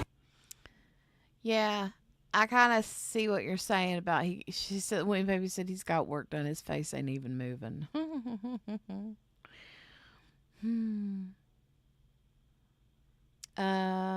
I'm looking to see if I can find. Hold on. Da da da da da da. Bum bum bum ba dum. Bum bum bum ba da da da da da da da. Ba dum ba dum ba dum bum. Burr, burr, burr, burr. I'm not seeing it, but I thought that there was a picture.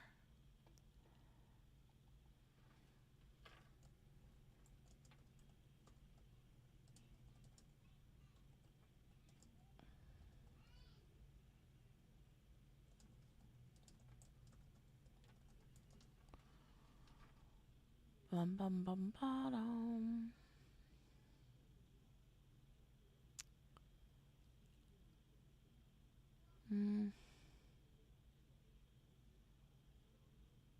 Yeah, I'm not seeing what I was looking for, but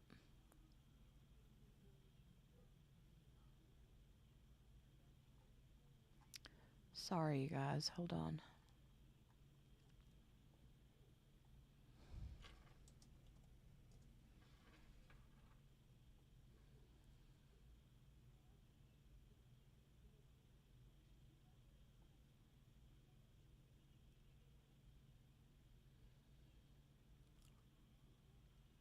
So, okay, this is what I'm thinking of.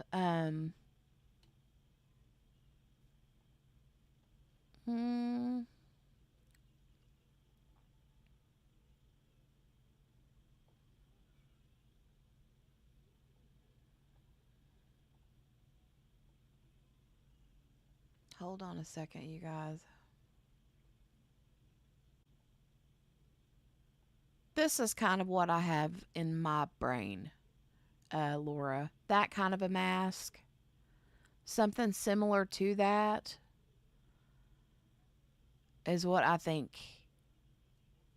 I've heard before, that he allegedly had something like that. So, I mean, you could easily see somebody's eyes.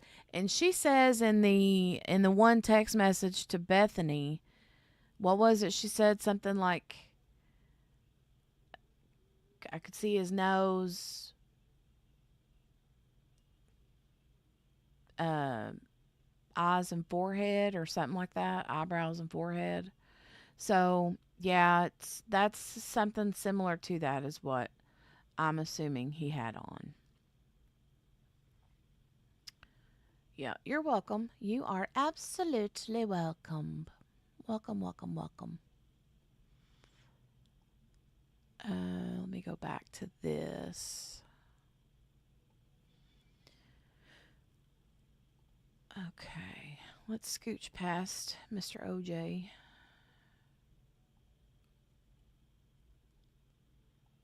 One of the victims ran downstairs, and she didn't say it. Remember, the issue was whether or not one of the victims ran downstairs, and she didn't say it once. She said it 4 times in a row in the very first interview, and that just didn't happen. It just couldn't have happened, and that was not told. In fact, that statement was brushed over and withheld from the magistrate. About the memory issues in the second interview the same day, there are 2 references to not remembering. A couple of days later, there's the third interview, and there's references to not remembering, being drunk, a statement, I don't know any of it. Like half this stuff, I don't know if it's a dream or if it's real. That's at page 399. At page 406, I don't know if this was real or in my mind was just like playing with me. But from what I think I heard, someone was crying in the bathroom. Somebody crying in the bathroom. Somebody crying in the bathroom. I mean, so see, there, that right there is enough. Ooh, right? I don't know. It just is weird to me.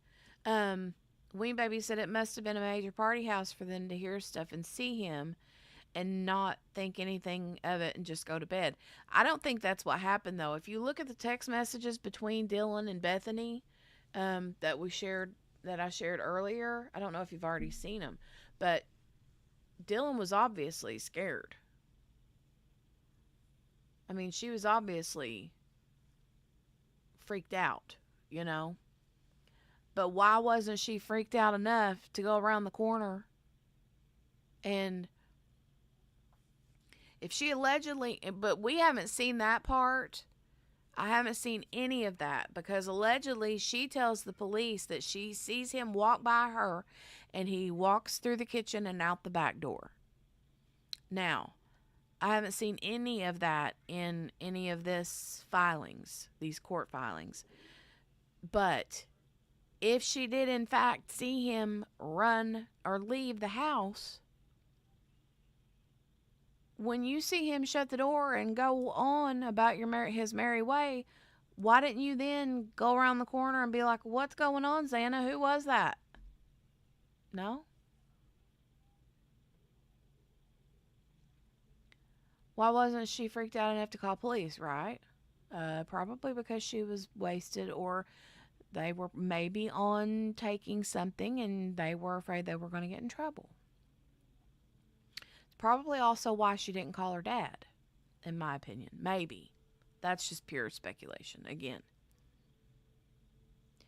They do, but I don't know. I don't know how much of it is trauma and how much of it could potentially be just, oh crap, there may be something bad that just happened, but I can't call the cops because if I call the cops, I'm going to be in trouble for something that, you know.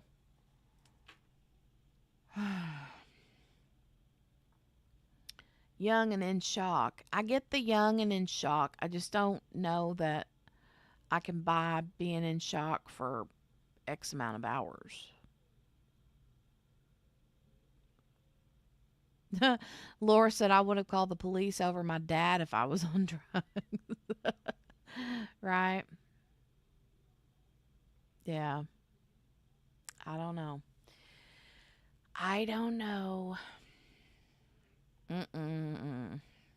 For a moment, think about what this poor young woman went through, right? She survived, but 4 of her friends were slaughtered inside her home. And she believes, and I believe, that she saw the killer.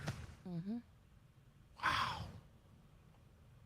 And now, you know, you're young, you should be living the best days of your lives, and this has to just be like hanging over her, part of her life, day in and day out.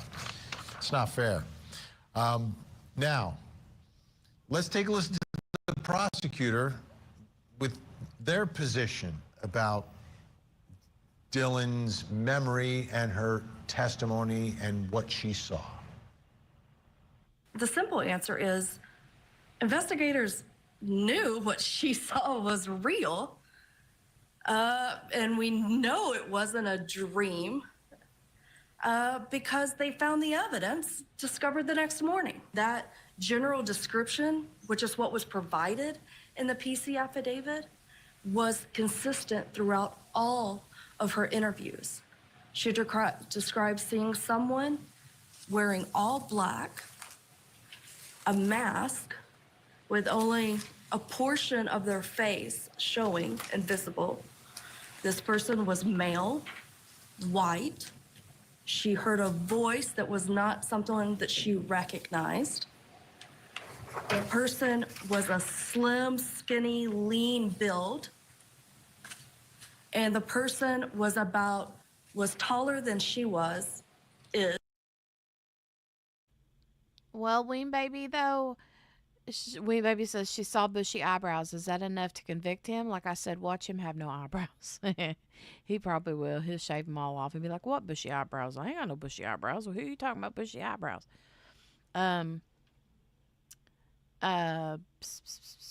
What I was going to say is that I don't know that the bushy eyebrows will convict him, but I sure think that his DNA on that knife sheath will.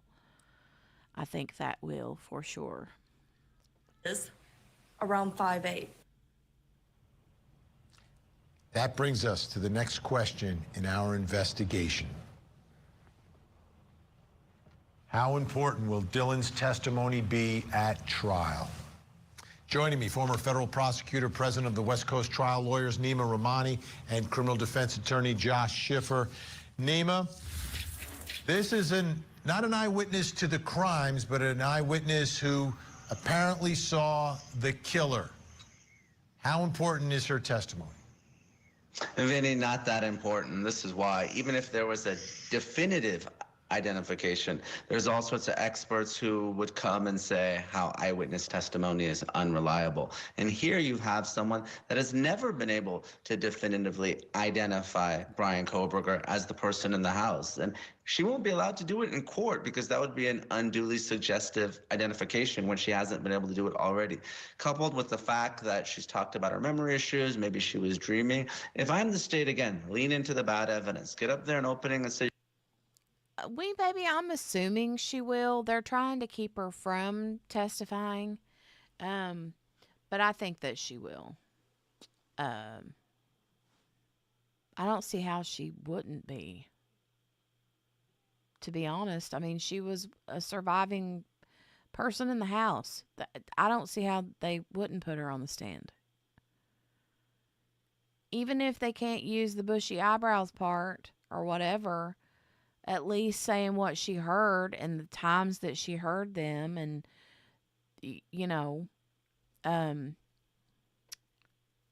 what times Ethan and Xana got home from the fraternity thing, all that kind of stuff, I would think. you're going to hear from Dylan. She was partying that night. She was drinking. She was sleepy. She said she might have been dreaming. She saw a white man, slim, bushy eyebrows, but she was unable to identify the person as BRYAN KOHBERGER. Get her off the stand quickly and move on. Get all those bad facts out that the defense is going to try to elicit during cross. Josh, how important will this testimony of the closest thing we have to an eyewitness in this case? Yeah, the state's really trying its best to keep this, the state's really trying to keep this information in while the defense is pushing so hard to keep it out. And that's because of this positive effect that a specific identifiable feature can be on a jury. When you make that kind of direct linkage with the bushiness of the eyebrows and then look at the defendant, it becomes something the state can focus on and anchor for a prosecution. But at the same time, I'm going to agree with my good friend Naima, where this is a bad fact if the defense wants to make it a bad fact. We've got these memory issues, the drinking, the partying, the lack of consistency. If the state overplays some of this information, the defense will rug pull them and basically go, look at what the state's trying to base their arguments on. Bushy eyebrows, when it just so happens she had all this collection of bushy eyebrow art. Right, yeah. That's a big thing. But you could use that either way. The state could use that little detail about the artwork in her room to their benefit, or vice versa, on the wall in her bedroom. And it's those little things like that that eventually create a wave that ends up at reasonable doubt. Mm-hmm. So if I'm the state, I'm not focusing on this at all. There's too much of a potential gift for the defense. Nima, what do you think? How do you think the jury interprets that? So I think there's a couple different ways you can look at it. The fact that there are apparently drawings that she's done of bushy eyebrows in her room, like not just one picture, but there's pictures around. And this defendant has bushy eyebrows. He does. There's no doubt he's got bushy eyebrows. Hey, Donnie. But how do they interpret the fact that she's got this room with these images? Is that something that helps the prosecution or defense in this case? Because I can see it both ways. It could go both ways, and obviously someone who has an affinity for eyebrows and knows eyebrows. But look, you talked about it when you started this segment, Vinny, someone who is going to be very emotional on a witness stand. I can't imagine the survivor's guilt and trauma that she's experienced, that she's the survivor. And ultimately, right, here's someone that didn't even call the police, right? So we know that that's a fact. And again, I'm not saying that Dylan did anything wrong, but you got to be careful how you present her if you're the state. You certainly don't want to put her first. It's a very risky type of witness that can easily break down on the stand because of all the different issues that we've discussed. And we know because of the very broad gag order that she hasn't talked to anyone. And this is going to be the first time since. You know how emotional she's going to be on the stand? Emotional on so many different levels. Emotional because her roommates were murdered right under her nose. Emotional because she didn't call 911 sooner. Emotional because of all of the outrage people have thrown her way because she didn't call 911 sooner. There's so many different things, you know? Oh my goodness. No, and I forgot they were having that at 3:30 today, Donnie. Donnie says, "Happy Friday. Did you see the cause of death of Mr. and Mrs. Hackman?" Sorry, off topic. No, I did not see it. But I saw that they were having a press conference at 3:30 today, I think. 3:30 or 4:30. Find it. Is it good? Well, I don't mean good. You know, I'm saying, is the press conference good? Do they give a lot of really good, like, information? Or is it more, you got to wait and see, wait and see, wait and see?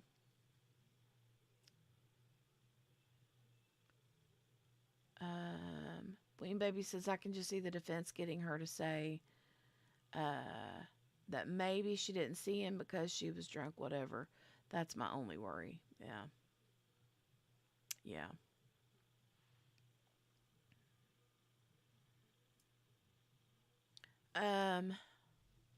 So Donnie, just tell us, was there foul play?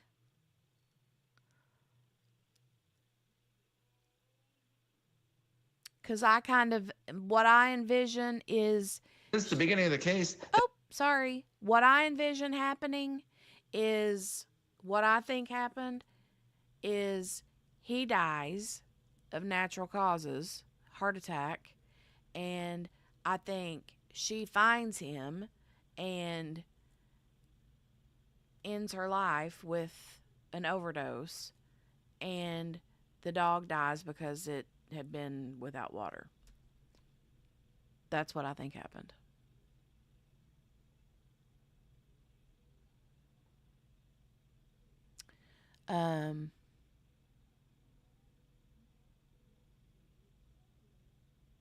But the overdose would have been on something, I think, like something over the counter. What?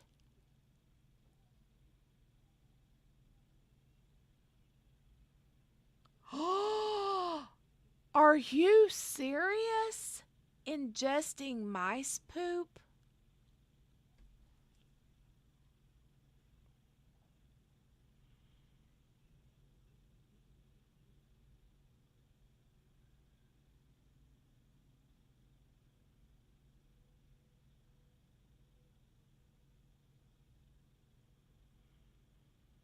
Really?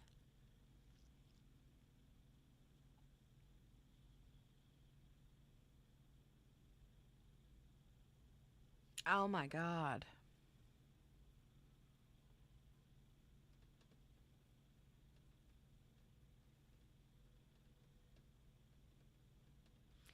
He had Alzheimer's, heart failure. They think he was confused looking for her.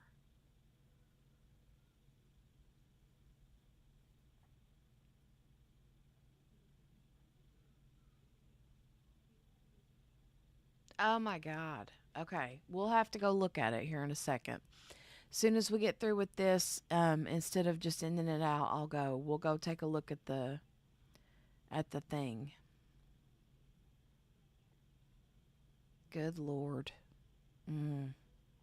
That she's going to tell her story. So it could really go either way. So I would not focus a lot of attention on this witness. It's too risky, in my opinion, if you're the prosecution. All right, we have 5 seconds left here, Josh. 0 to 10. How hard is the defense going to go at her on cross-examination? Oh, an 8 or a 9. Wow. You don't want to overplay it, but Gotcha. You're going to beat her up on the drinking and the memory. All right, thanks so much, Nima Rahmani, Josh Schiffer. Always great to have you. All right. That's it for that. No worries. We were literally almost done. Anyway, Donnie, thank you, because I completely forgot about it. And I had planned on watching it. I didn't know that I would be live this long with the Kohberger stuff. But, yeah, it went longer than I thought. And I thought that I could do the 3:30, watch the 3:30 press conference, but totally missed it. Let me go look for it real quick. Hold on, folks.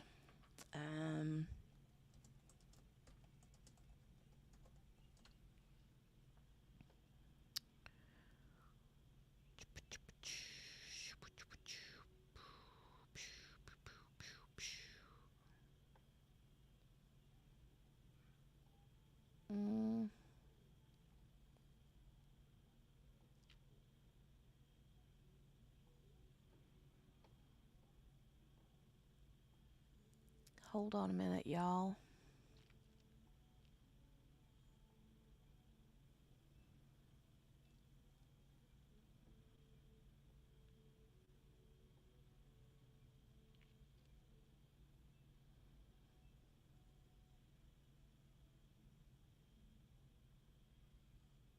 Where did it go? Which way did it go? Which way did it go?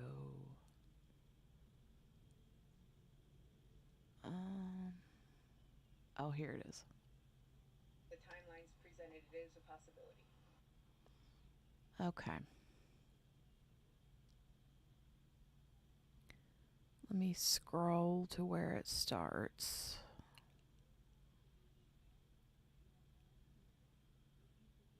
Okay, here we go.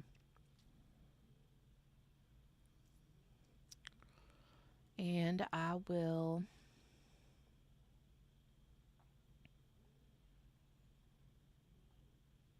You guys, I've got to go to the bathroom. I'll start this and take my phone with me so I don't miss it, and then I'll be right back because I got to go potty.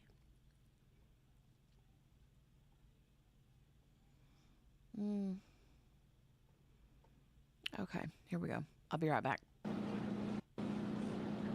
Absolutely, a lot of unanswered questions. We hope that this press conference will unveil the big mystery. What happened to Gene Hackman, his wife Betsy Arakawa, and their dog? Right now, we're going to hear from investigators from not only the sheriff's office, the medical investigator's office, and the fire department. As you can see behind me, we have Sheriff Adon there walking out, about to take the podium. It's been 9 days since those bodies have been found in their Santa Fe home, the couple, and I'm going to step out of the way so we can... Okay, sorry. My phone is dead, so I can't take my phone with me to watch. So, do you guys mind if I put the intermission screen up and play some Feeding the Ducks for a couple seconds until I go to the bathroom? Just a brief intermission, okay? Hold on. Thank you for your patience.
Okay, I'm back. I'm back. Okay, my eyeballs are no longer floating. So, let me get the start button. Let me hit the start button. Ooh, nice, Donnie. Warm and sunny here in the 80s, watching all the birds munching. Aw, cute. Listen to the sheriff as he gets underway here with this press conference.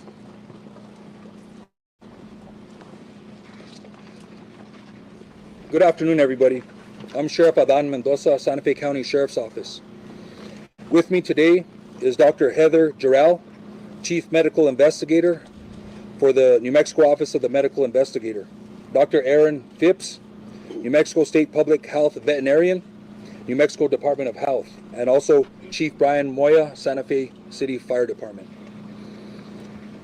This investigation started on February 26th with the discovery of Mr. Hackman and Miss Arakawa and their dog at their residence. I just want to do a short recap and then touch on some new information. As we know, both individuals tested negative for carbon monoxide. City Fire conducted tests and deemed scene safe for deputies to conduct their investigation. The preliminary pacemaker interrogation results were released last week, and I'll let Dr. Jarrell touch more specifically on those results. The gas company New Mexico, they also did an analysis of the residence, and they found one minor leak in a single burner on the kitchen stove, which was 0.33% of room air, which was pretty minute and insignificant. Since that time, Xena, the deceased dog, has been taken for necropsy at the Veterinary Diagnostic Services, and we'll be awaiting those results. Let's speak a little bit in reference to the timeline for Betsy Arakawa. We know from our investigation that on February 9th, 2025, she picked up Xena from Gruta Veterinary Hospital. There was a procedure that was done with the dog, which may explain why the dog was in a crate at the residence. Let's move on to February 11th, 2025. Mrs. Arakawa had an email conversation with her massage therapist at about 11:21 a.m. Moving on into the afternoon, Ms. Arakawa was at the Sprouts Farmers Market between 3:30 and 4:15 p.m. Ms. Arakawa was seen on surveillance video at the CVS Pharmacy in Santa Fe from 4:12 to 4:20 p.m. She then stopped at a local pet food store at about 4:54 p.m. Her car was seen on surveillance, and the remote control clicker that is assigned to her and her vehicle was used to enter the subdivision to gain access to the gated community at 5:15 p.m.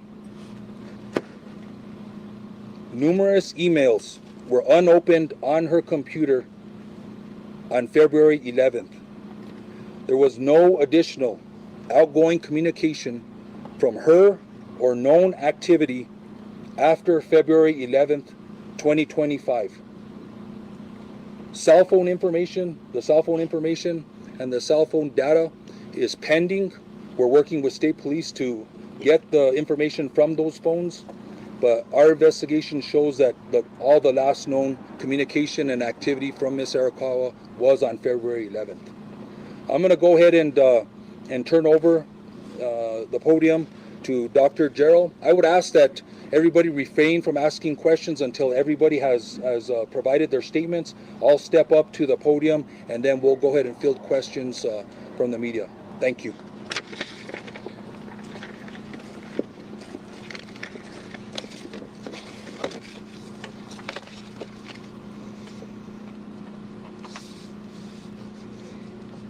Good afternoon, and thank you for being here. I'm Dr. Heather Gerald, the Chief Medical Examiner for New Mexico at the Office of the Medical Investigator.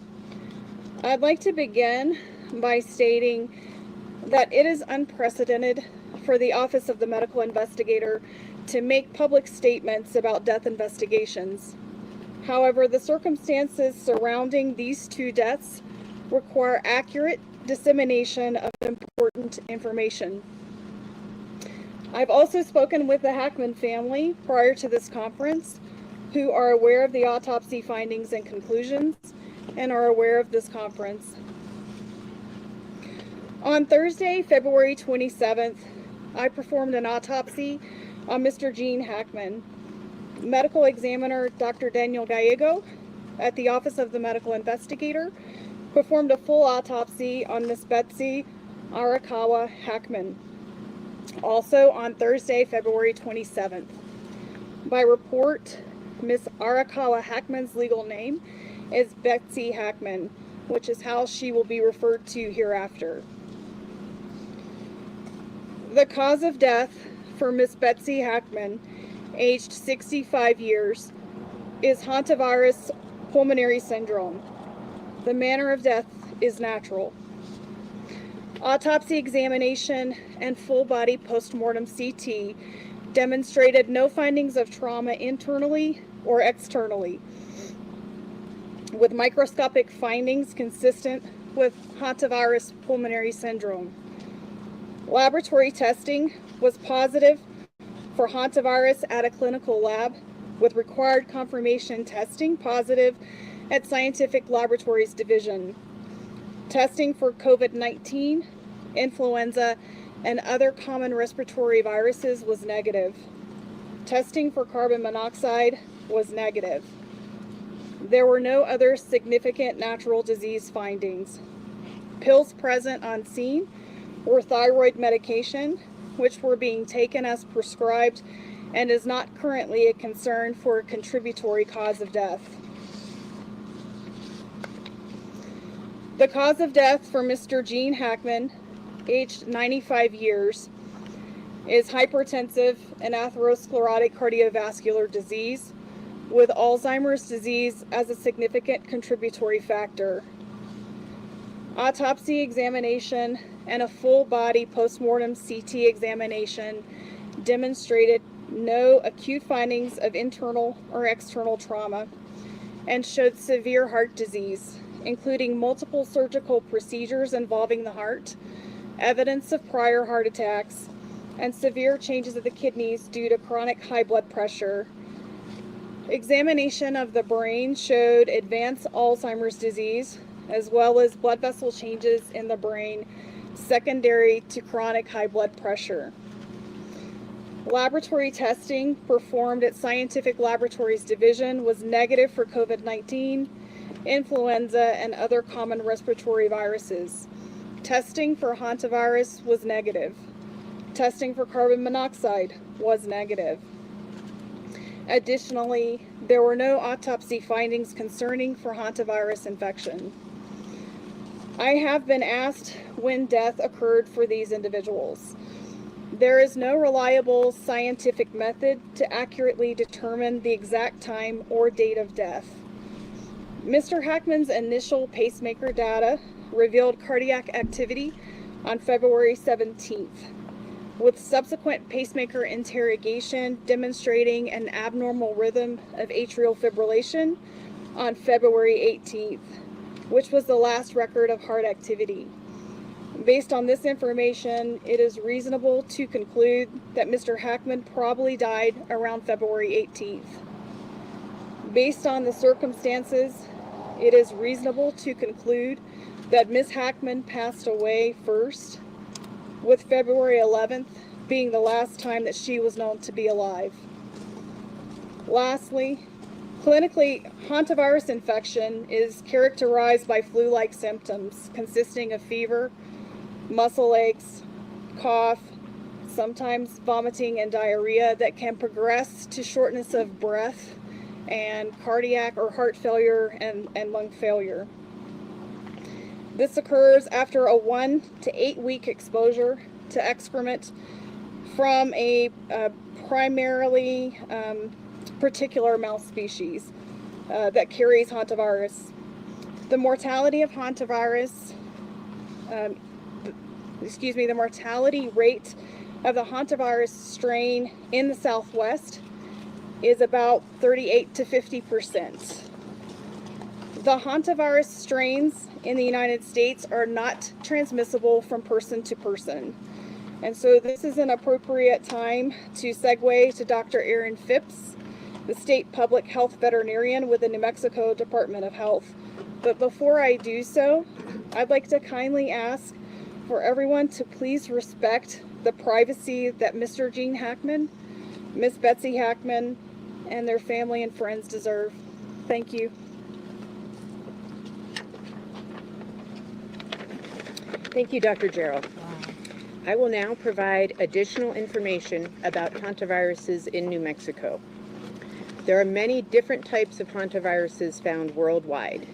These viruses are zoonotic, meaning they are transmitted from animals to humans. Hantaviruses are carried by rodents. The hantavirus found in New Mexico, the Sin Nombre virus, is found primarily in deer mice, but in other rodents as well. Hantavirus pulmonary syndrome is a rare disease caused by hantaviruses, but a small number of human infections are found every year in New Mexico. Over the past 5 years, New Mexico has confirmed between 1 and 7 hantavirus infections in humans each year. Through the end of 2024, we have identified 136 infections over the past 50 years in New Mexico residents. 5 of these in Santa Fe County. This is a serious disease. 42% of these infections here in New Mexico were fatal. Most transmission occurs around the patient's residence or workplace, and the New Mexico Department of Health typically conducts an environmental investigation at the residence of all hantavirus cases in our jurisdiction. This can help identify specific areas that may pose higher risk, providing insight into where transmission may have occurred and how to prevent future infections. On March 5th, the New Mexico Department of Health staff conducted a risk assessment of the property, including the main residence, as well as other structures on the property. This was critically important to address concerns about health risks to first responders, as well as to inform any prevention measures needed to protect the family and other individuals entering the property in the future. We assessed the risk of exposure in the primary residence as low, similar to other well-maintained houses in New Mexico.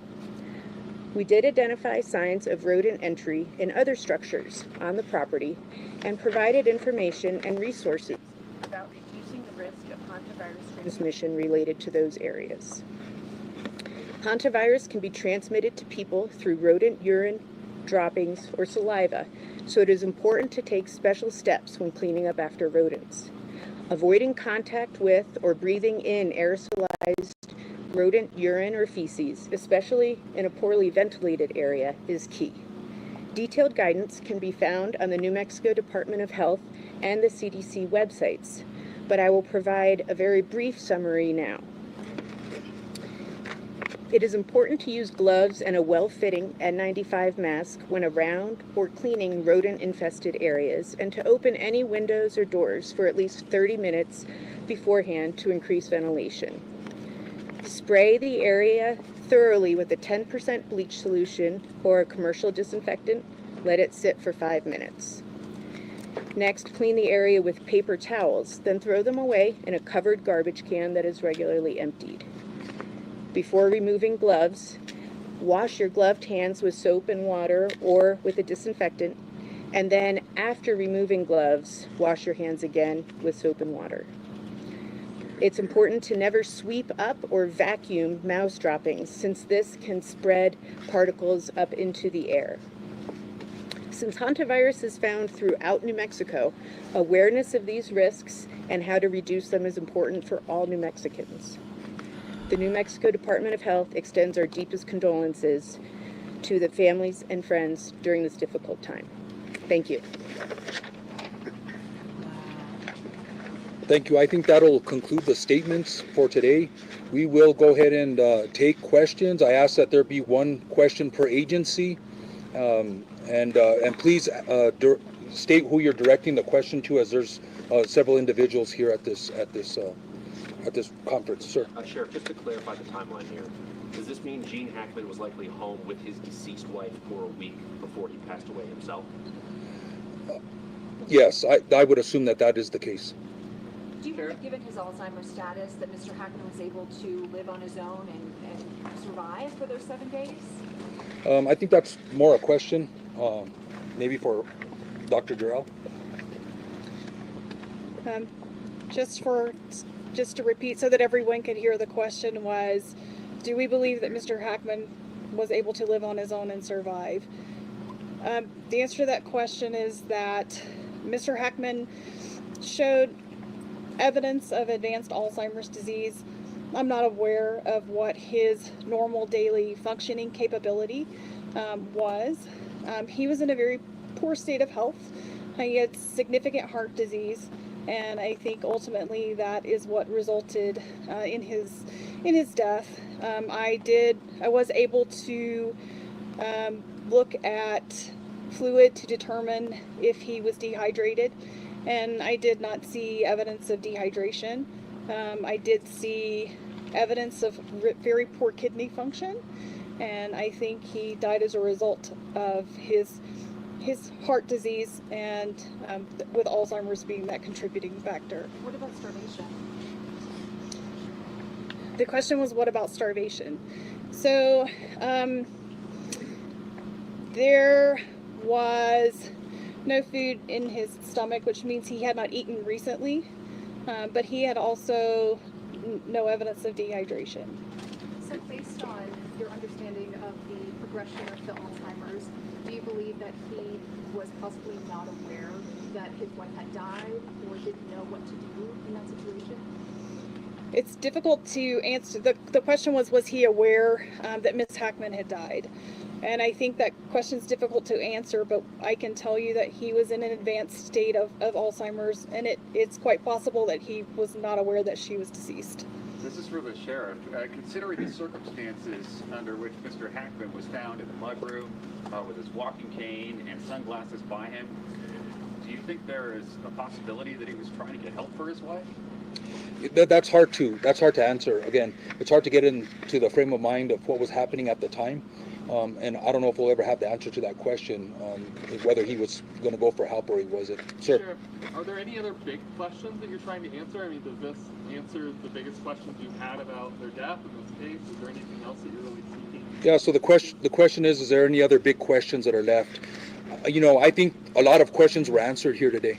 I think there was, Dr. Durrell went over the cause of death, and I think a lot of those questions are answered. I think the timeline that we've been given as far as the pacemaker results and the history and evidence that we found as far as the timeline of Miss Arakawa, I think a lot of the questions have been answered. We are waiting on the cell phones, but I would very unlikely that the cell phones are going to show anything else. Another question? Sure.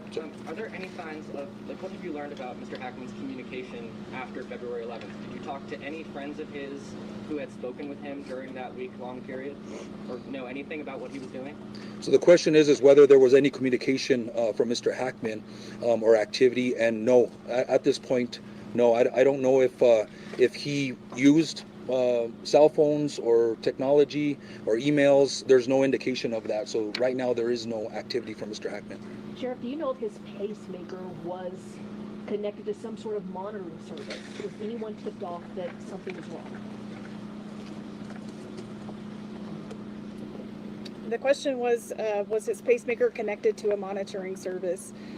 The answer to that is that his physician, one of his physicians had contacted me and told me that they could see the data from the 17th, but that to really get the most information from that would come from the interrogation of the pacemaker. And that's as much as I can answer, not being a cardiologist. But they didn't say whether or not they were monitoring, or was his pacemaker equipped to send back data in exact time so that someone could say, hey, something's not right. I can't answer that question, I'm sorry. Sheriff, Sir. Fox. Was there any footage that came from the body cam from the house? I'm sorry, what was? Was there any footage or anything that you can see from like body cam footage from the house? Any Are you talking about the body cams that the investigator, the responding personnel were wearing? Video? Is there any video? No, there was no outside surveillance or interior surveillance that we are aware of in the residence. So there was nothing to show the activity inside or outside the residence, and not at this time, no. Dr. Terrell, you mentioned that one of the symptoms of hantavirus is shortness of breath. We learned before that Betsy Hackman was laying on the floor when she was found. What kind of medical episode would she have had to cause her to fall and not be able to ask for help? The question was regarding shortness of breath with hantavirus, and what kind of medical episode would we expect from somebody found on the floor. And I think to be able to answer that question fairly, it can go back to hantavirus infection, which initiates with what's called a prodromal phase. That's initially flu-like symptoms where a person has fever and muscle aches, that they don't feel well. After, of course, being exposed to rodent excrement. And that phase can last roughly 3 to 6 days. And then they can transition to that pulmonary phase where they have fluid in their lungs and around their lungs. And at that point, a person can die very quickly, within 24 to 48 hours, roughly speaking, without medical treatment. It's not uncommon to find someone down on the floor as part of a terminal collapse, so to speak, and that may very well have been what happened to Ms. Hackman. You're estimating her time of death on the 11th, or is it possible that she collapsed and was alive for a couple of days? It's hard to say. I don't think she was on the floor alive for a couple of days. I think that she went through that time period, and I don't know when she began to feel ill, and those are just things that I don't know that I'm ever going to have the answers to. But I think, and going back to that initial time period, roughly 3 to 6 days of feeling ill and then succumbing pretty quickly after fluid begins to build up in the lungs. Given the dog was created, is it fair to assume that the dog died from dehydration or starvation?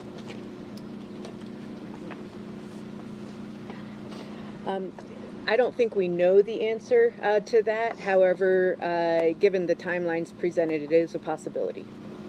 Is it possible the dog had the hantavirus? Dogs do not get sick from hantavirus. Sure. You mentioned that Betsy Hackman went to a pharmacy. Do you know if she consulted with a pharmacist or what medications she might have sought out? The question was if we knew on Betsy's visit to the pharmacy if there was some medication or if she consulted with a pharmacist. We don't have that information, and I'm not sure that we can get that information due to HIPAA laws, but we don't have that information right now. Sure.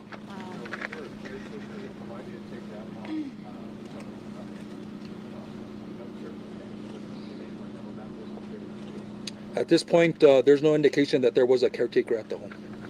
Sure. With the footage that you saw of Betsy on February 11th, was there any indication that she was feeling shortness of breath or having trouble moving around while she was running these errands? You know, we can analyze the video a little more, but it's going to be hard to tell.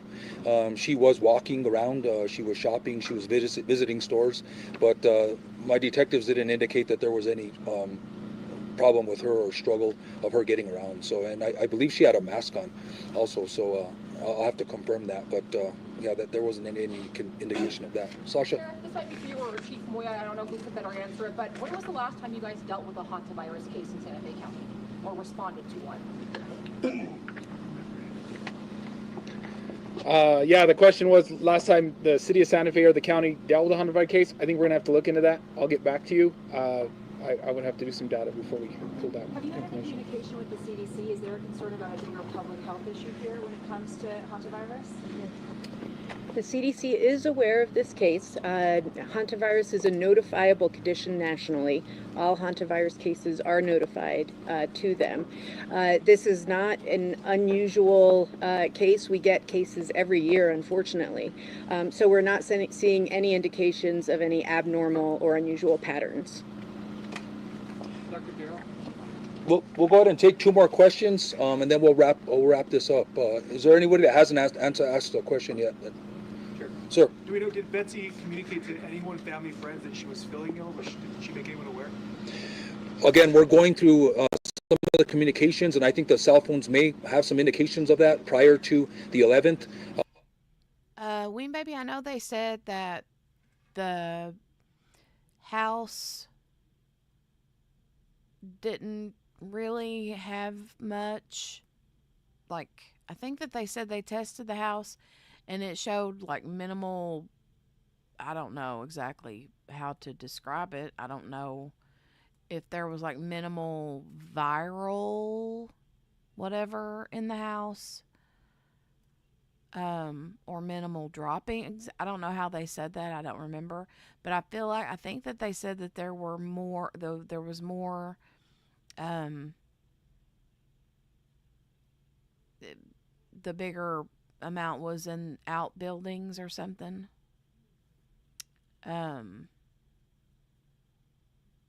So that's the only way I know would have been from maybe an outbuilding, one of the outbuildings.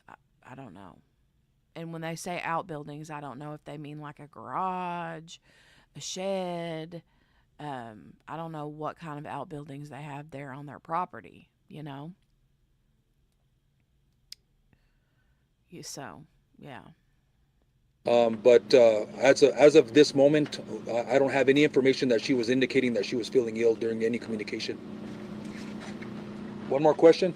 Since there's no sense that this is criminal in nature, are you closing this investigation? Are you still going to be releasing body camera footage from the deputies that entered the house? What happens next?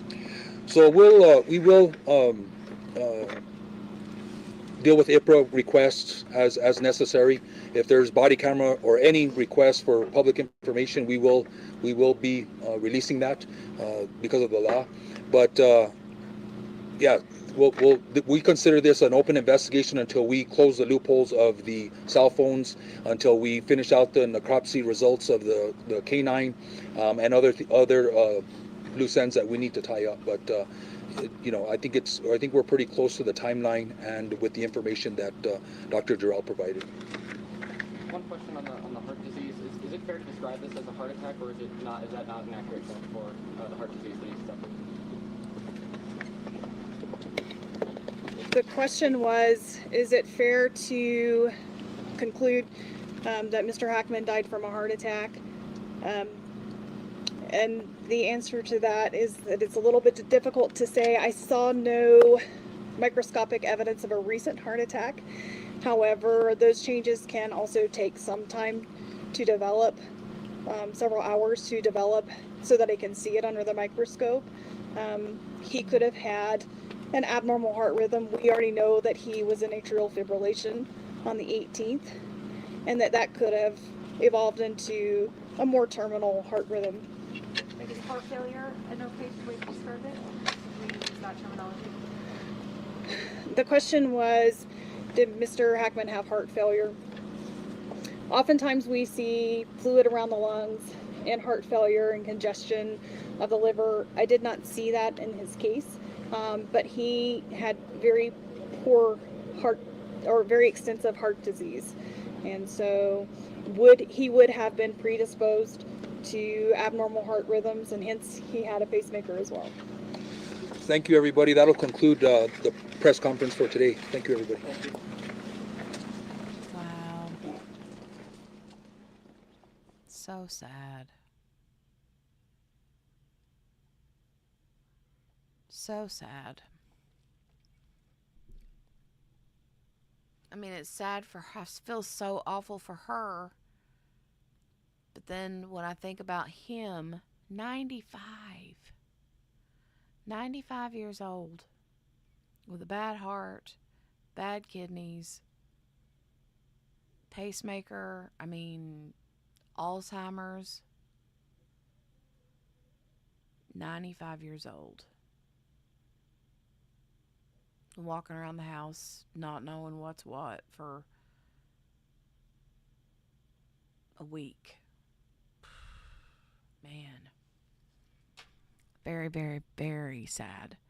And honestly, I mean, someone had asked, was there like security cameras in or outside the house? I'm thankful that there wasn't any in the house. Because that would have been hard to have, you know what I'm saying, for the family and friends to have, because that they would have wanted to have seen what happened, the footage, right? And that would have been very difficult.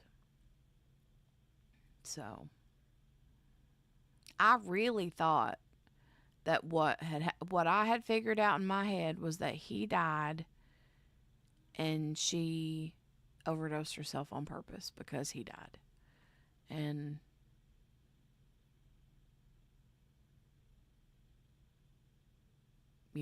either she overdosed the dog as well so that the dog would like just get it over with, or she did, I don't know, But and I did too wonder if it wasn't some sort of a gas leak. I know that they said that oh my gosh, the carbon monoxide wasn't an issue. So I thought maybe there was another type of gas or something that would have caused them to have all, passed at once. Awful, awful. Right, Cherie? 95 years old. Wow. He must have done something right for a lot of years, right? Jeez. Well, you guys, I'm glad that today is Friday. I'm ready for the weekend. Are you guys ready for the weekend? It's finally Friday. Yeah, they get to be together, Donnie. Yeah. It's awful.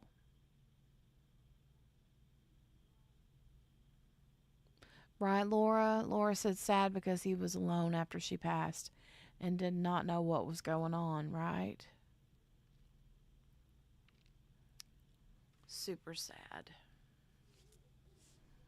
And it's so sad, too, to think that, you would think that something like that, a story of someone passing away in their house and nobody even knowing until weeks later,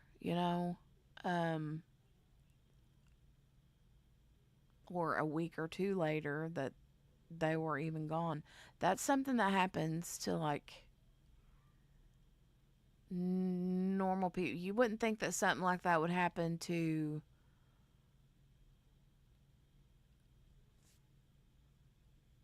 a heavy duty hardcore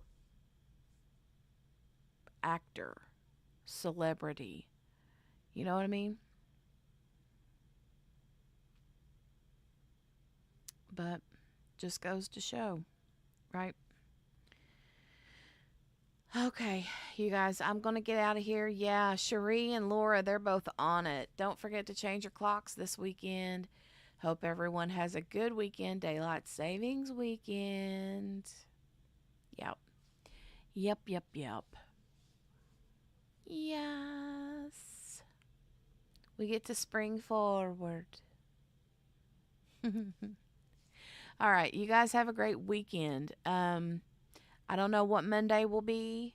We'll see what's going on and kind of play it by ear again as per the usual, when we don't have a trial going on anyway. I really do want to watch that swan boat trial with you guys. So that might be something we do, unless you guys want to pick a different trial. I don't know of anything major going on this month until later on this month, so I don't know. We'll see. But make sure you guys watch Dateline tonight, 9 o'clock Eastern. Lori Vallow. Oh my goodness, such a big yawn. Oh, unless you're in Arizona.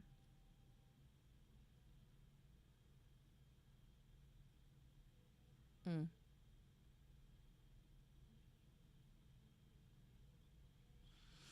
All right. All right, you guys. I'm going to scooch. I will see you guys back on Monday. Y'all have a great weekend, okay? I love you. Make sure to hit that thumbs up button. Subscribe if you're new. Click the notification bell. And put a hashtag replay down in the comments below.